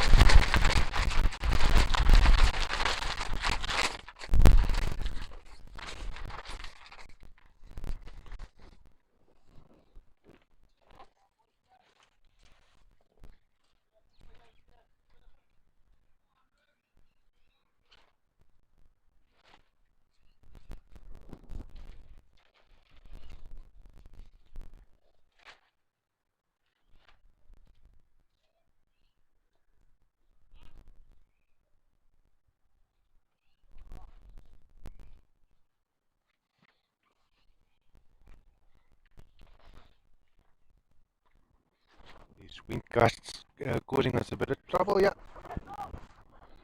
Just see how whether that continues before we take down our gazebo. Not so much the gazebo, the problem it is more the noise that it makes. But we'll see if that continues to be the problem.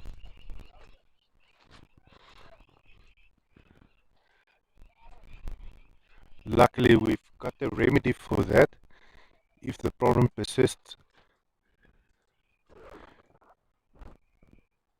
But let's see whether whether Toxic will have a remedy for chasing that score where they need 132 runs from 86 balls.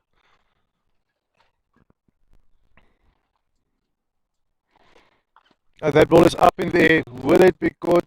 No, it's falling in no man's land. It allows the Toxic to run a few singles. There was no chance of that getting being a boundary.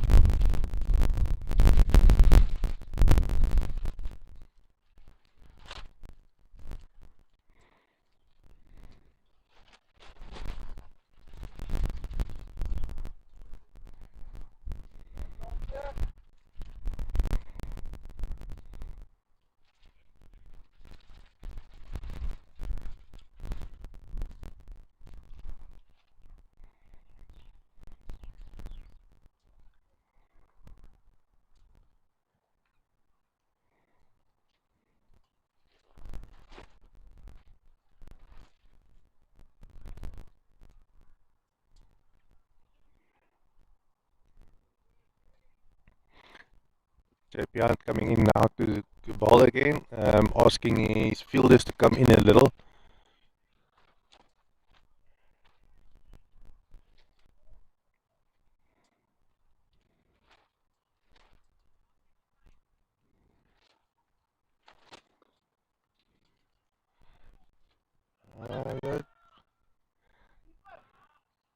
Looks like the Toxic is quite happy with scoring singles and doubles for now.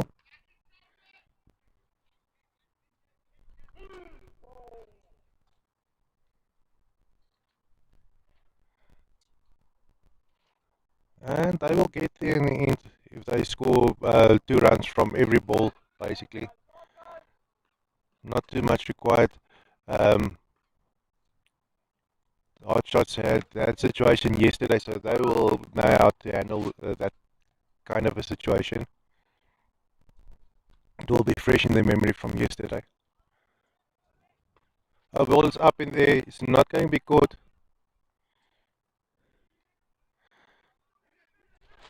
We can see that Toxic is quite happy playing that ball into the midfield since the fielders are all on the boundary. Once again asking his people to come in a little.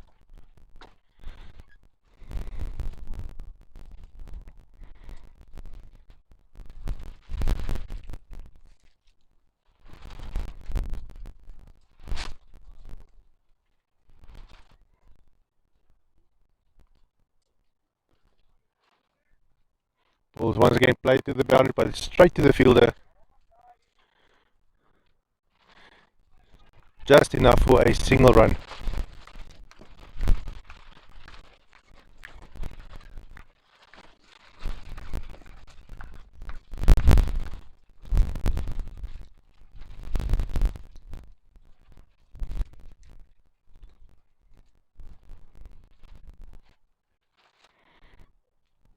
Oh, that ball is up in there. It looks like it's going to be a six. Brilliant six by Eddie Engelbrecht. First one of the match.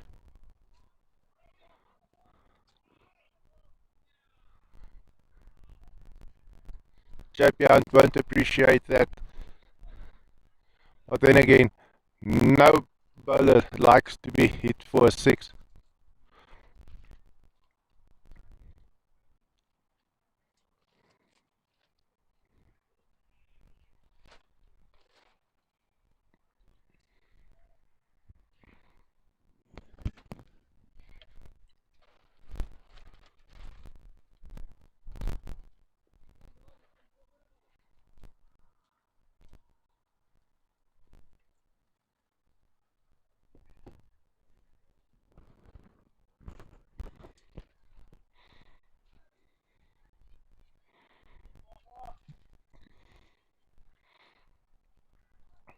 Taking over from JP Hunt now will be Andres Wiggelaar.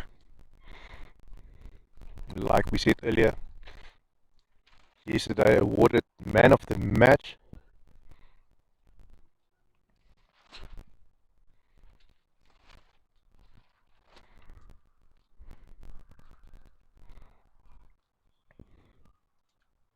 Right now, Toxic Eagles playing it safe, or Toxic Bloem, playing interchangeable.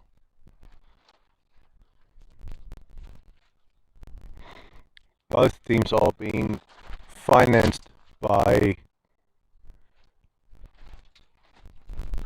Capstone Credit. You'll be able to see the logo at the bottom left of your screen.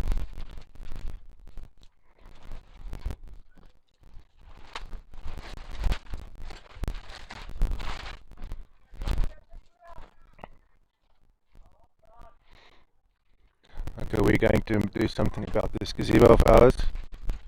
It looks like the wind isn't dying down.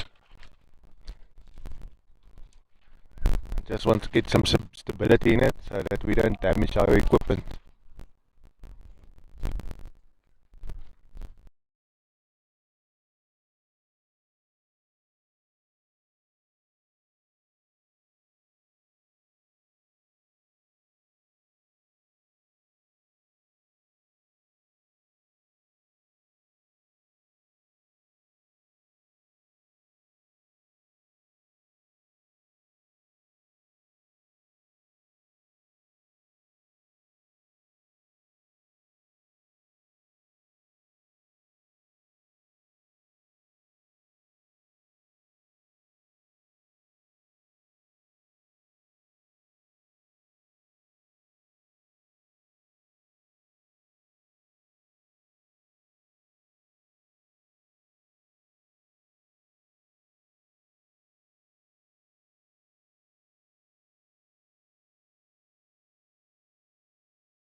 And we are back.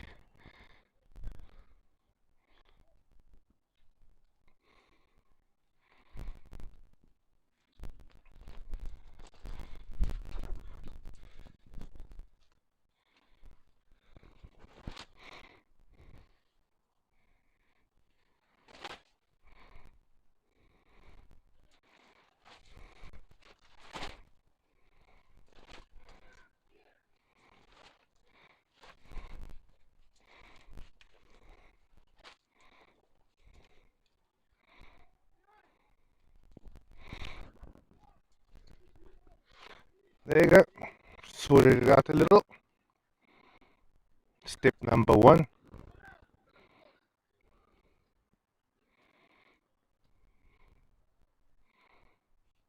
Angle might be a little bit lower, but we are now playing on eye level with the people.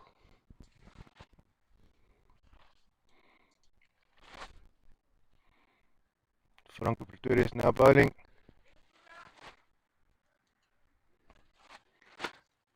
And it's Tommy Cock on strike now. No, it's Panas bowling. You might be hearing the encouragement here from the side from the teammates of Franco Pretorius calling him Panas.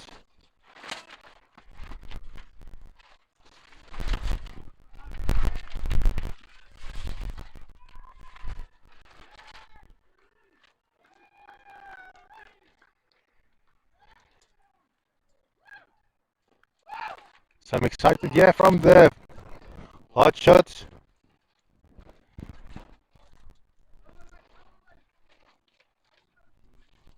Will that be a run out? It's a big appeal there.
Okay, we've got Tommy Cock and Niels Pretorius at the pitch.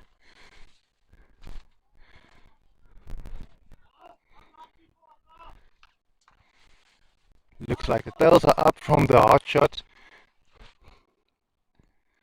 Chasing those wickets now. But Tommy Cock and Niels Pretorius, they can withstand that.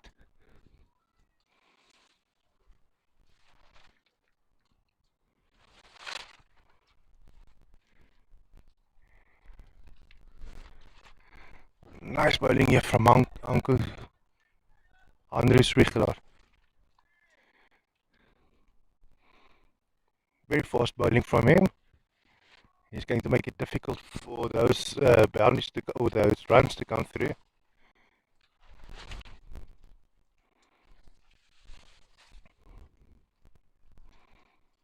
But now on strike is Tommy Cock. Very experienced player.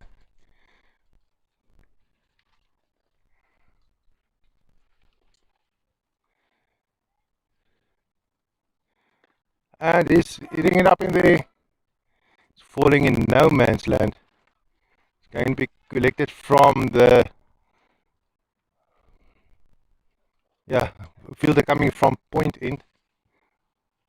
Coming to pick up that ball.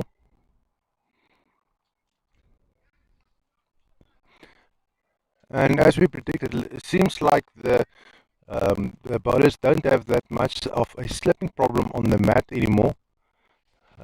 Seems like they are able to get better footing over there. Something the Toxic had a problem with this morning, slipping all over the place. Once again, Tommy Cox just is it to the boundary, straight to the fielder.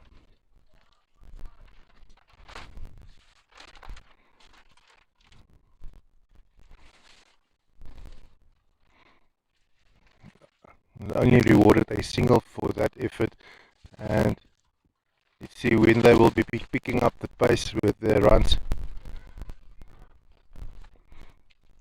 There were a couple of close calls earlier.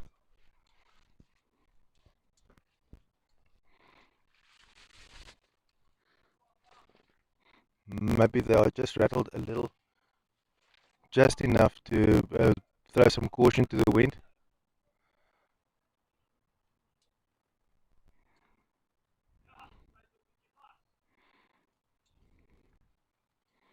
And we can see Panas standing closer to ball. You will be seeing him walking from the right to the left of your screen. Looks like he's got some kind of a limp.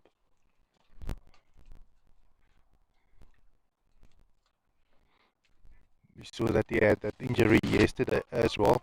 Not exactly sure whether he picked it up yesterday or whether it was from before the tournament.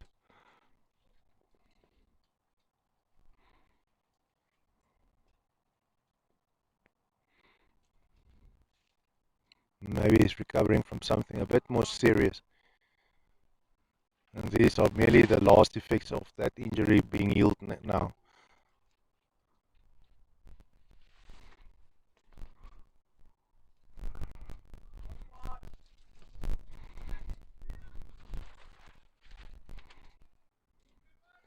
Looks like Tommy Cock and Niels Pretorius is just getting some stability in this match. Just taking control of the run rate by maybe just sticking around for a while because they are both new to the pitch.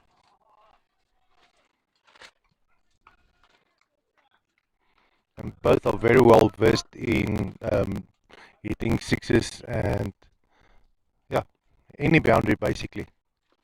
Like this is big shot. Is it going to be a 6? No, that is a 4. Just played it straight.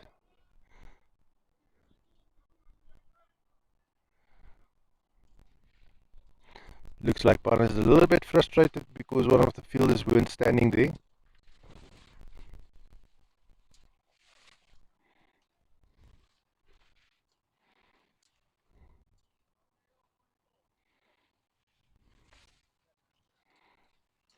And we can see that the fielder is going to that exactly where that ball was hit for a 4.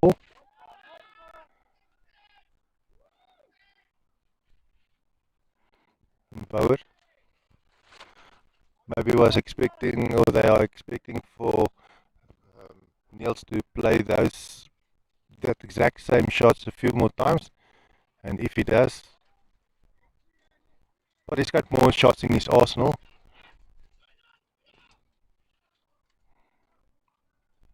Now hitting the ball to point.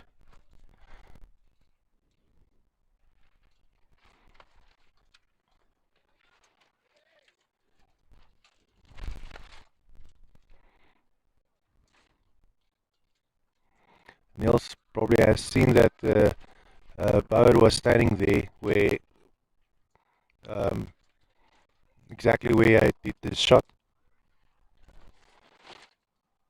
and now Panas will be replacing that same spot on the outer field.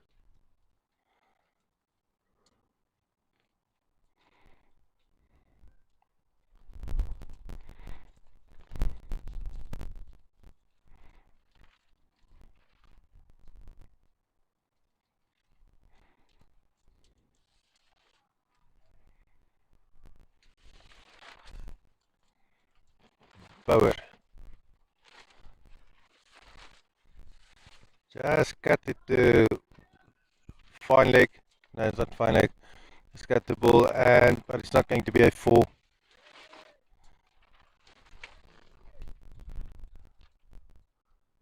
A lot less boundaries coming through than what we expected earlier.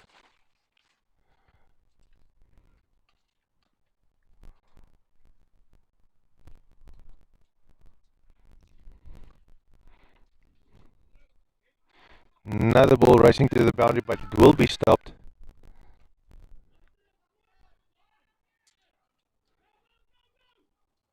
There's a slight misfield. Will Toxic be able to capitalize on that? Yes.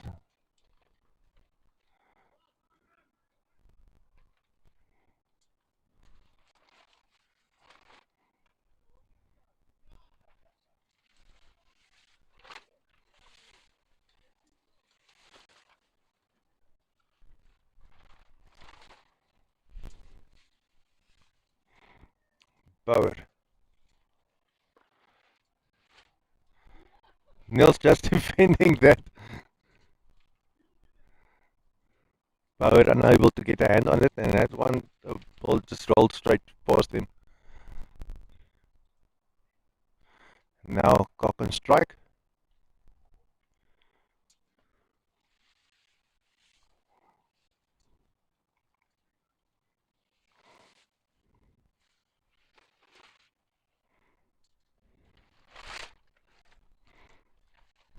Cock just adjusting there something quickly.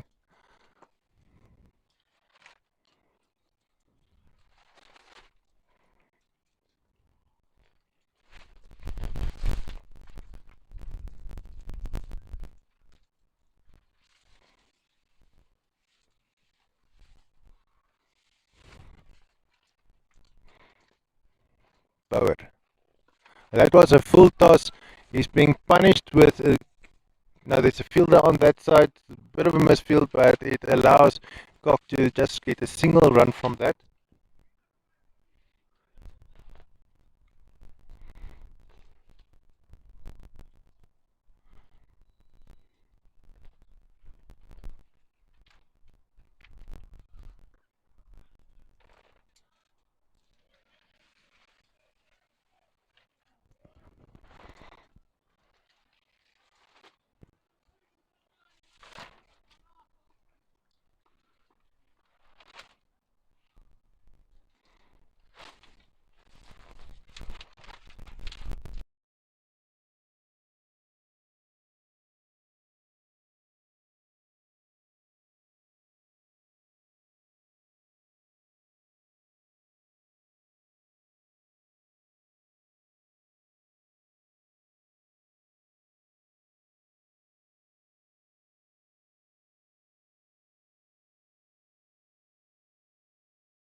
So this day turns out to be pretty windy.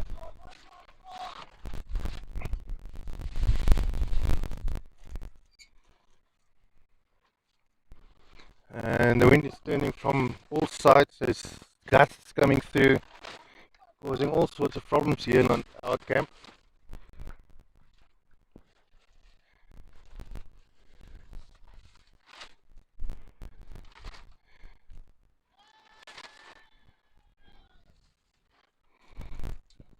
But it's toxic Bloem. They are well on their way to reach their target score. Now they are required to score 88 from 53 balls. They will be chasing sides soon. Now in the ninth over, as soon as this over is finished, they will be changing. Then the bowling will be coming from the university end.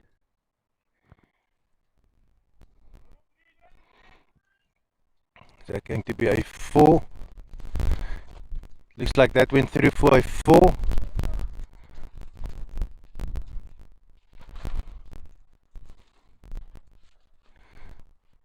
Nils will be happy with that.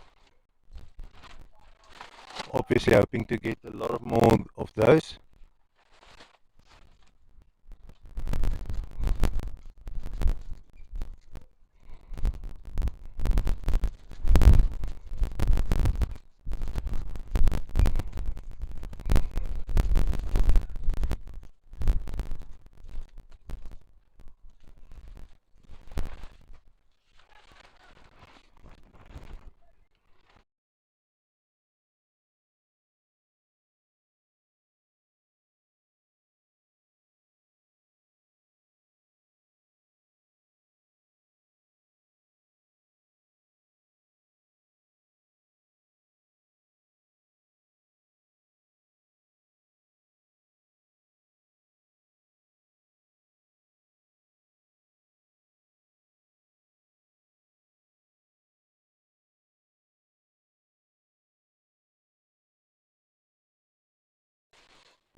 Should be able to get a bit more stability in the shot now.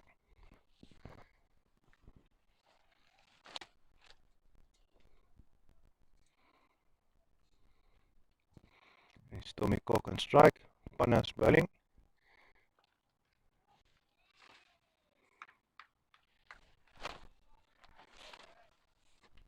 Tommy dropping his bat. Wonder whether, because we saw him taking off his gloves a little bit earlier. Not exactly sure, maybe I got hurt yesterday. He's not comfortable with something over there.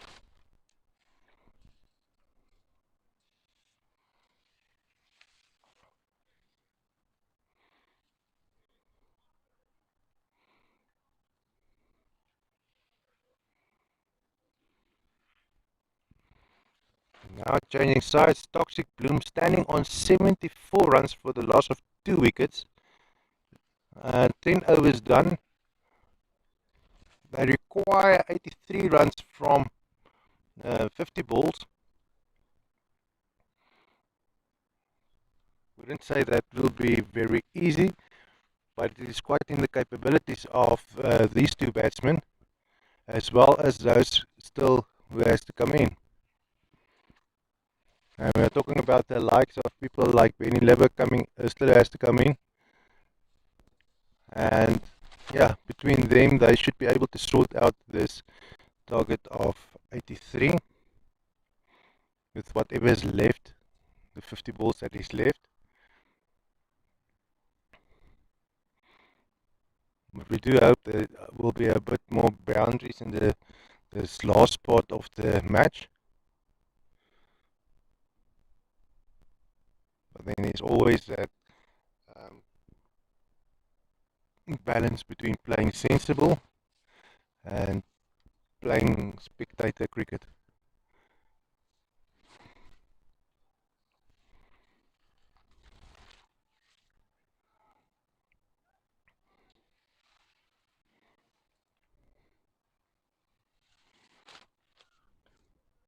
Nice line and length from Bauer.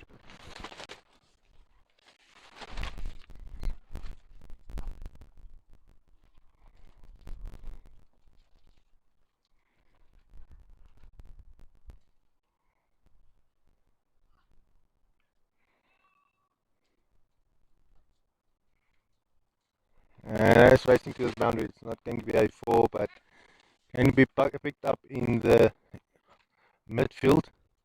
Just allows Tommy and Niels to run a few more runs.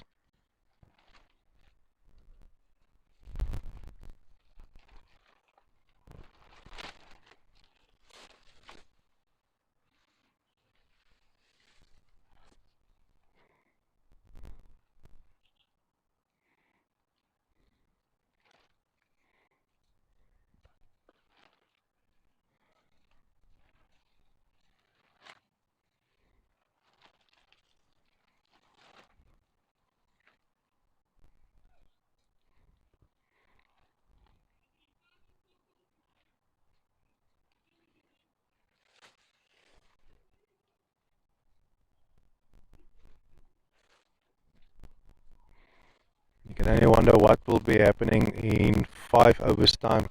How the change of pace will be changing from the 15th over.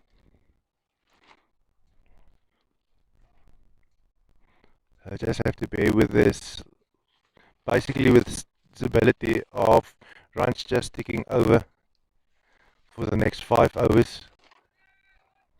Might feel like a bit of boring cricket, but it's sensible cricket, and these guys all want to feel would like to play in the finals tomorrow.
And we're back. Got some stability in our equipment over here.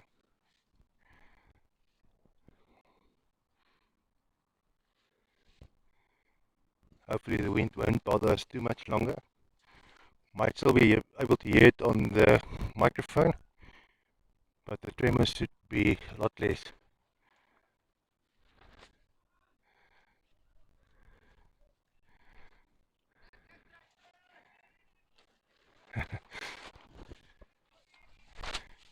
JPN stopping that just in front of the boundary. Seems like the rest of the team of the Toxic Day are saying that JP has touched the line. But that's a bit of four. That's definitely a four. No doubt about that one.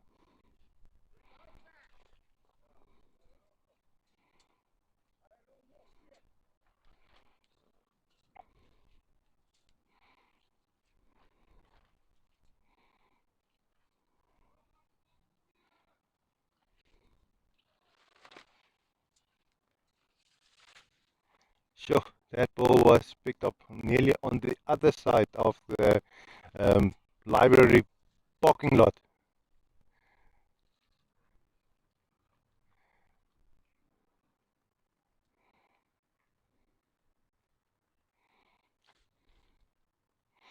Only 3 more overs until we should be seeing some fireworks coming in into the match, turning it to be a little bit more exciting. Now Toxic standing on 96 for the loss of only 2 wickets, needing to score 61 from 40 balls. You can see that is starting to get a little bit easier and more doable. It's just a pretty long process to get to the final stages and controlling in the reeling in that um, the target score. Slowly but surely they're closing the gap.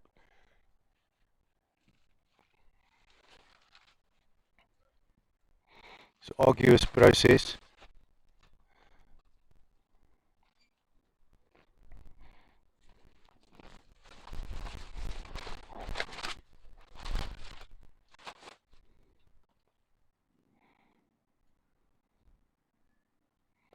Oh, that ball is up in the air. Will it be caught? No, that is a six. Beautiful six by Niels Pretorius.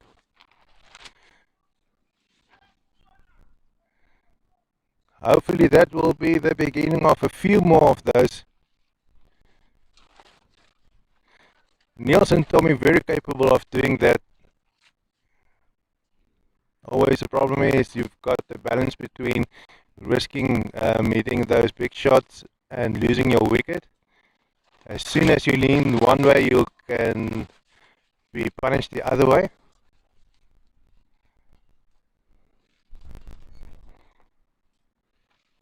And that is the kind of decisions team captain always has to make, weighing up the risk against the reward. And that job falls squarely on the shoulders of Benny Lever today.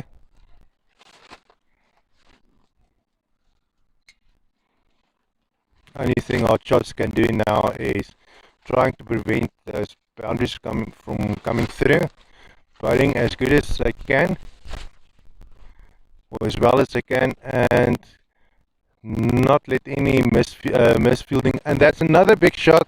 Is that a four? That is a six, and wow, just in front of the car.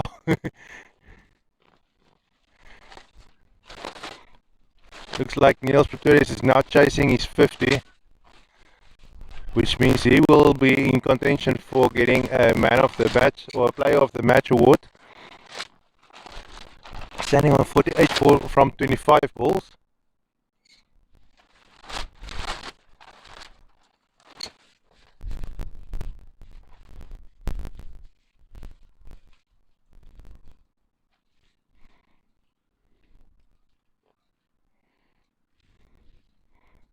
You see that score being reeled in, 45 from 36 balls. How quickly that picture changed from nearly a 20-point difference or 20-run difference between the amount of balls and the amount of runs needed. Just 2 sixes coming in, and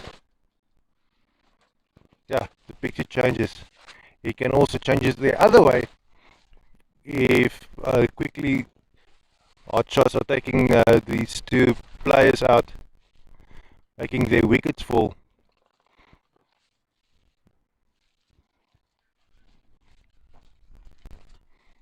Because these two guys are now finding their rhythm, and they will be continue doing that until one of them are losing their wicket and break up the partnership.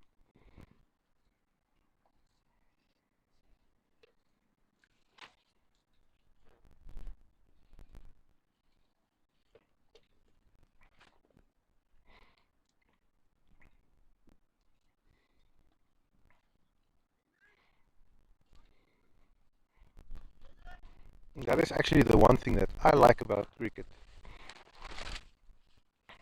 It's because everybody can understand cricket, and they understand that risk versus reward. Another six, and this one, this time is by Tommy.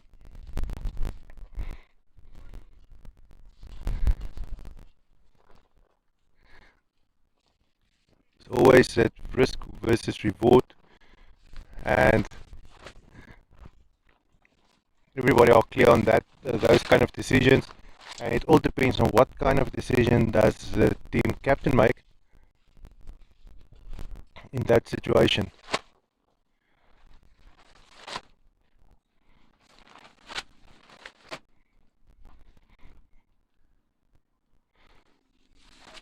Looks like Toxic are trying to get this match over with now. Isn't even the 15th over yet, and they are already opening up, scoring those sixes. This one is going straight to the fielder.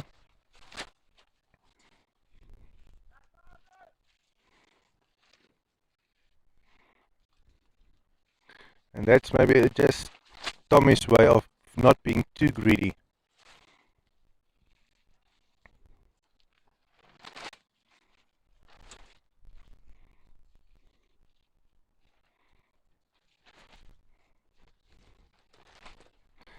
Neil's just 2 runs away from getting his 50 and being in contention for a play of the match award, because that will be racking up a lot of points for his match today. Another ball going to the boundary, but it's picked up. That's not going past the fielder.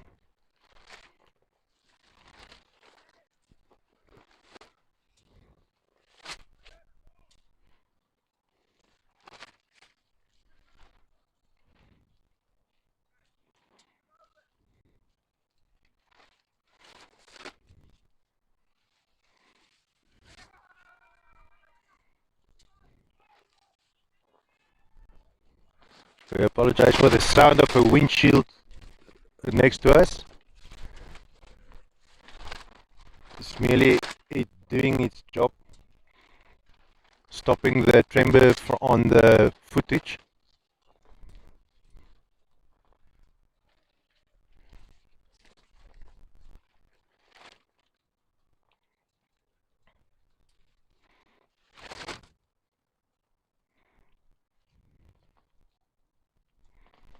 Seems now it doesn't matter which bowler is bowling to the Toxic now. Going for sixes. Not that content with fours anymore. Tommy and Neil hitting sixes all over the place. And the match actually just started to get exciting once again. Not so much chasing a score, but seeing it come together.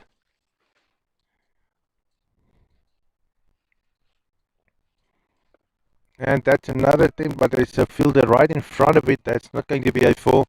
It's going to be stopped. But Yes,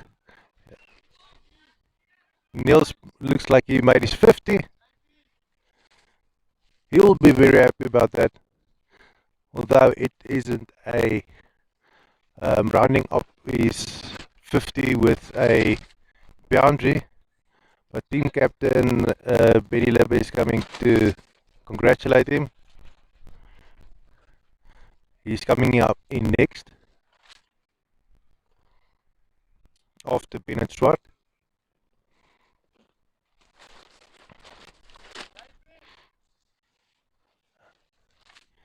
Niels also being welcomed by Jonathan back to the camp.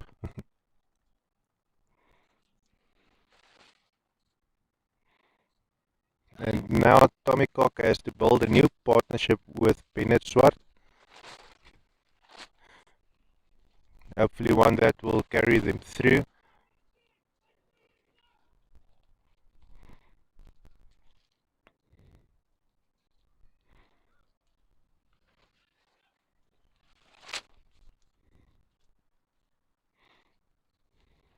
That's a full toss. Will that be A4? It's racing to the boundary, but there's a fielder right in front of it. It's going to be stopped. But it puts Tommy Cock back on strike.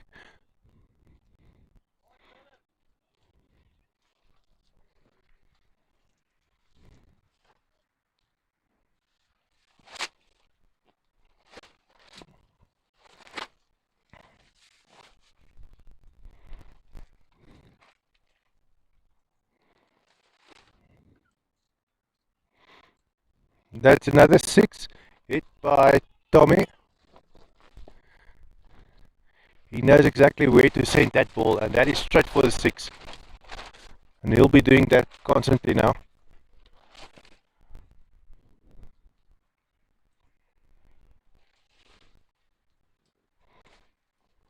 Or regularly.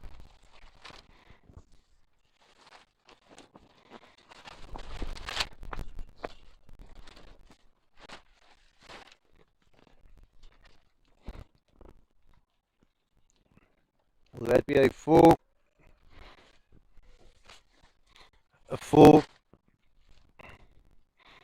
ball from Bauer? Pretty quick. Went through Tommy, past the wicket keeper, and since there was no fielder behind him, that went over the line. Whichever fielder was closest couldn't get there in time.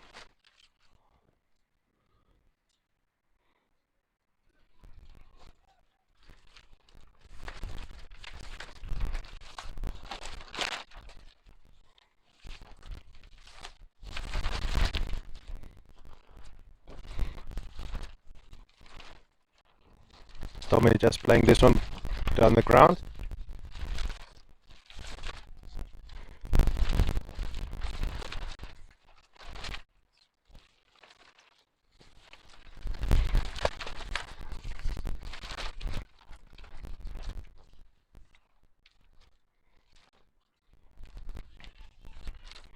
And now Bennett Swart getting a chance to show what he can bring to the match.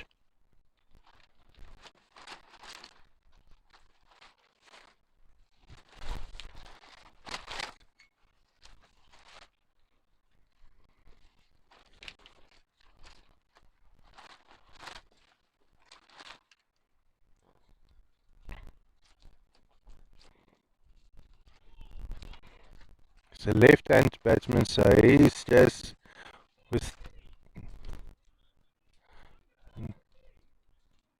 Tommy also seems to be a left-handed batsman, which means we'll check in the one of the next few deliveries.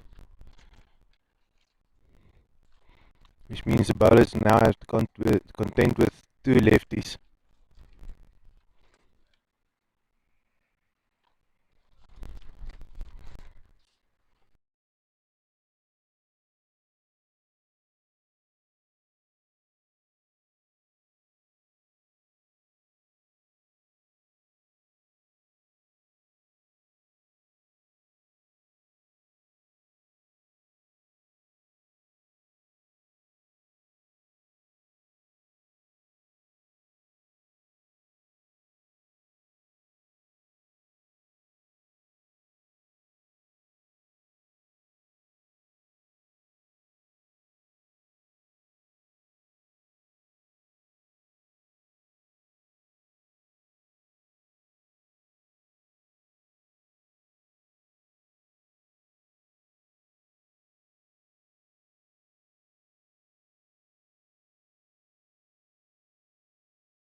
Oh, that ball is right up in there. It's a fielder and no, it's not going to be caught.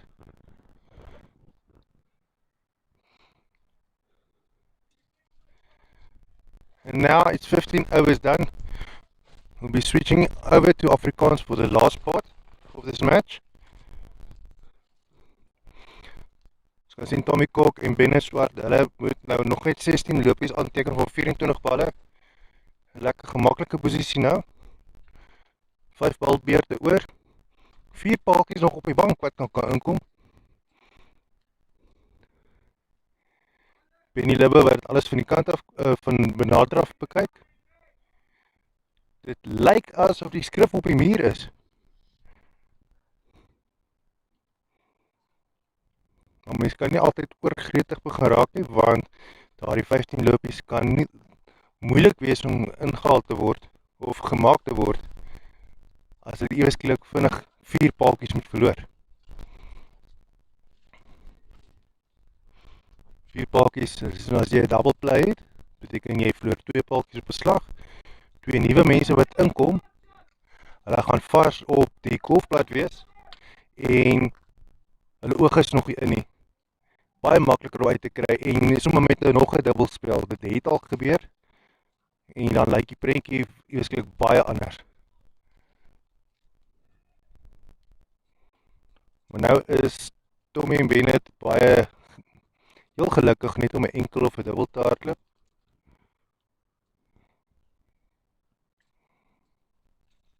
Daar sou niks meer druk op hulle nie.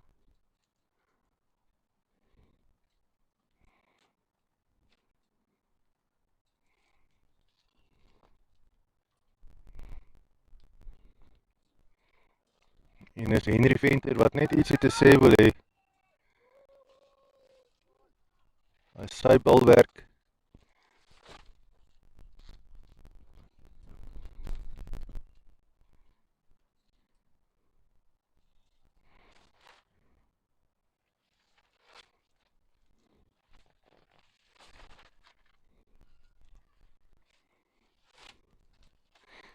Die gaan moontlike 4 op pad na die grens toe, word vinnig opgetel deur Pannas.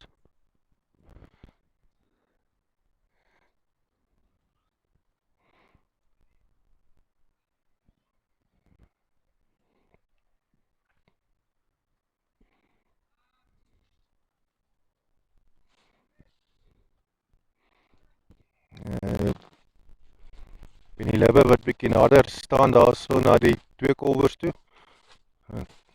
Tommy en Bennett. Ietsie vir hulle te sê daarso. Nog het 11 lopies oor van 20 balle wat hulle moet aanteken.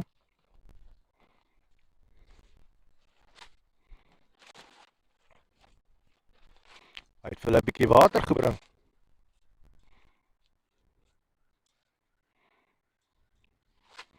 Maar dan kan ons nou nie daar in die middel van die veld staan en uitdroog en begin soos rosyntjies lykie. Hy moet sy spelers mooi na hulle kyk. Hulle het nog 'n wedstryd vandag wat hulle moet speel.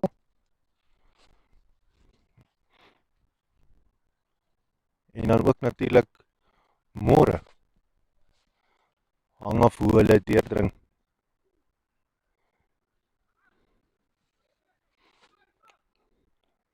Ons bonuspunte op die spel ook.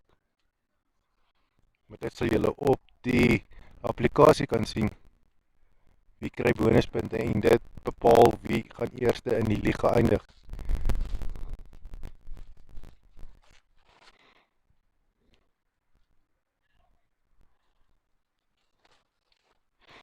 Winde wat die heel dag lank dwarrel. Het stil begin vanoggend, maar lyk asof dit nou al hoe sterker raak. Gelukkig hierso by ons het dit nie opgehou nie, maar ons het so 'n soort van beheer gekry oor die wind wat teen die kamera waai, wat hom dan so 'n bietjie laat vibreer en dan die foon sy fokus laat verloor. En dan so 'n dowwe beeld gee.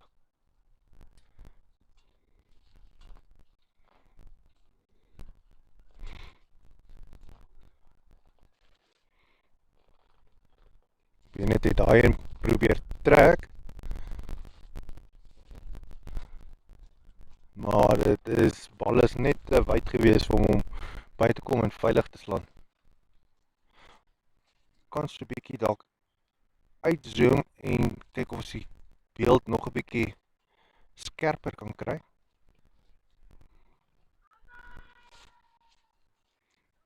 Groot roep daar deur JP Hand, maar Hercules, die umpire, is nie oortuig nie.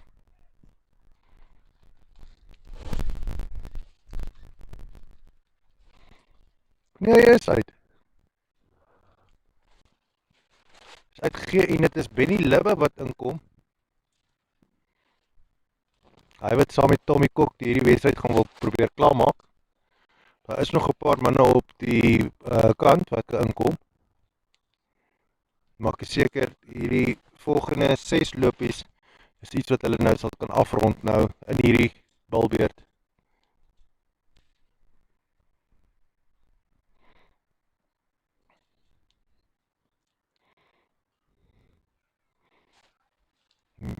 JP Hand wat 'n lekker wip uit die bal uit kry. Soos Benny Libbe wat 'n redelike lang man is wat maar 'n bietjie terug staan vir daai bal.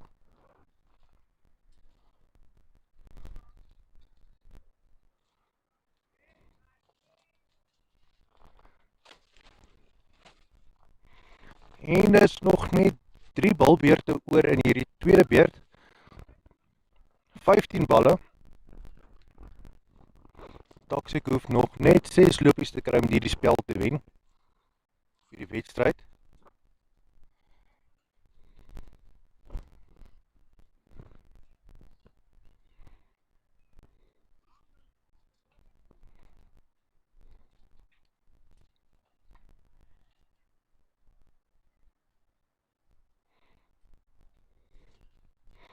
Ons kyk wie gaan die laas. Dink ons kan met veiligheid redelik sê dat die volgende balbeurt die laaste een gaan wees vir hierdie wedstryd. Vir alles Tommy Kok by nou aan die golfbeurt is.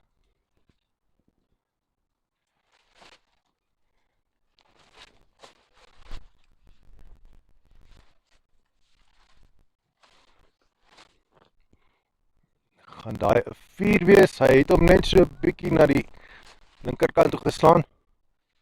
Maar daar hardloop 2 lopies. Hy hoef nog net 4 lopies aan te teken.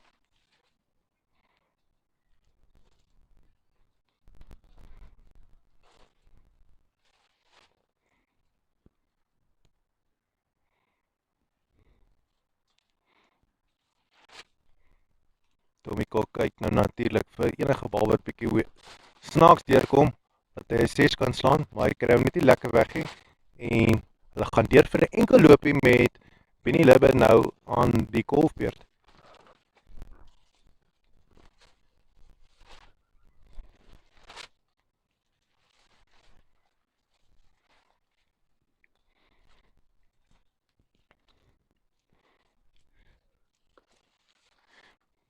Benny wat net veilig speel. Bal wat reguit na die veldwerker op die grens rol. En Tommy Kok wat weer gaan golf. Kort nou net 2 lopies om die wedstryd te wen. En Tommy kry bietjie meer aggressie in daardie hou. Maar hulle gaan nie deur vir 'n enkel lopie.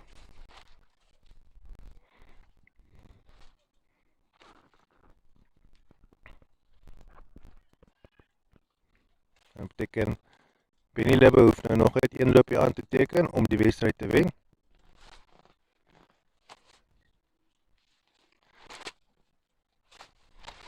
En hy is reg deur hom. Vraag is nou net, hoe gaan hulle hierdie wedstryd eindig?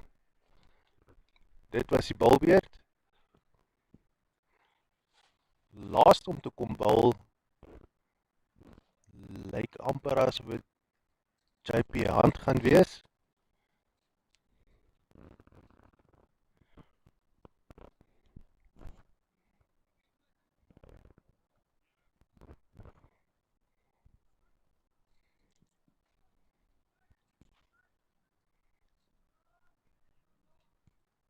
Al die spelers word nou ingeroep. Jep, dit is JP Hunt wat kom bal. Hy trek al sy veldwerkers vanaf die grens af in nader. Hy het natuurlik 'n plan wat hy wil uitrig nou.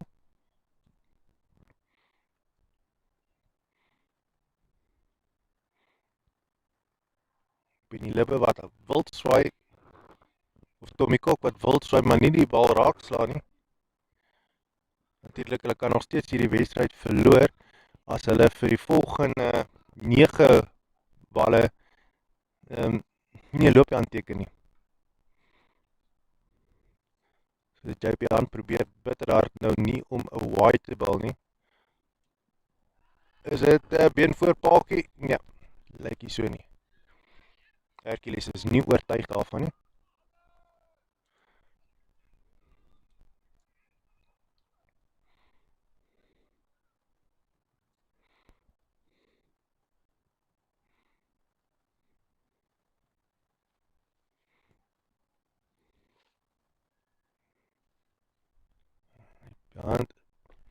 En Benny kry lekker hy bal beet en hy slaan dit vir 'n 4 en dit is hoe hy die wedstryd eindig vir sy span. Kaptein van Toxic wat die wedstryd vir hulle wen met die laaste hou, grens hou, nommer 4 op die tel word bygetel om vir die Hotshots te wen.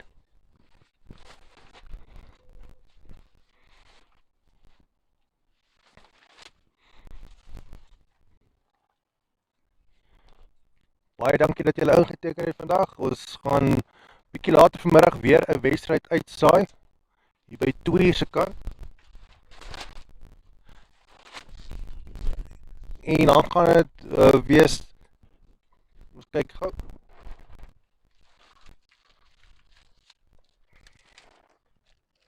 Ons is aangeboek vir die wedstryd tussen die Crusaders en die Hotshots. So ons gaan die Hotshots weer sien speel vandag. Hoopelik het hulle dan bietjie meer geluk en dan kan ons ook hoop dat die wind bietjie meer gaan lê.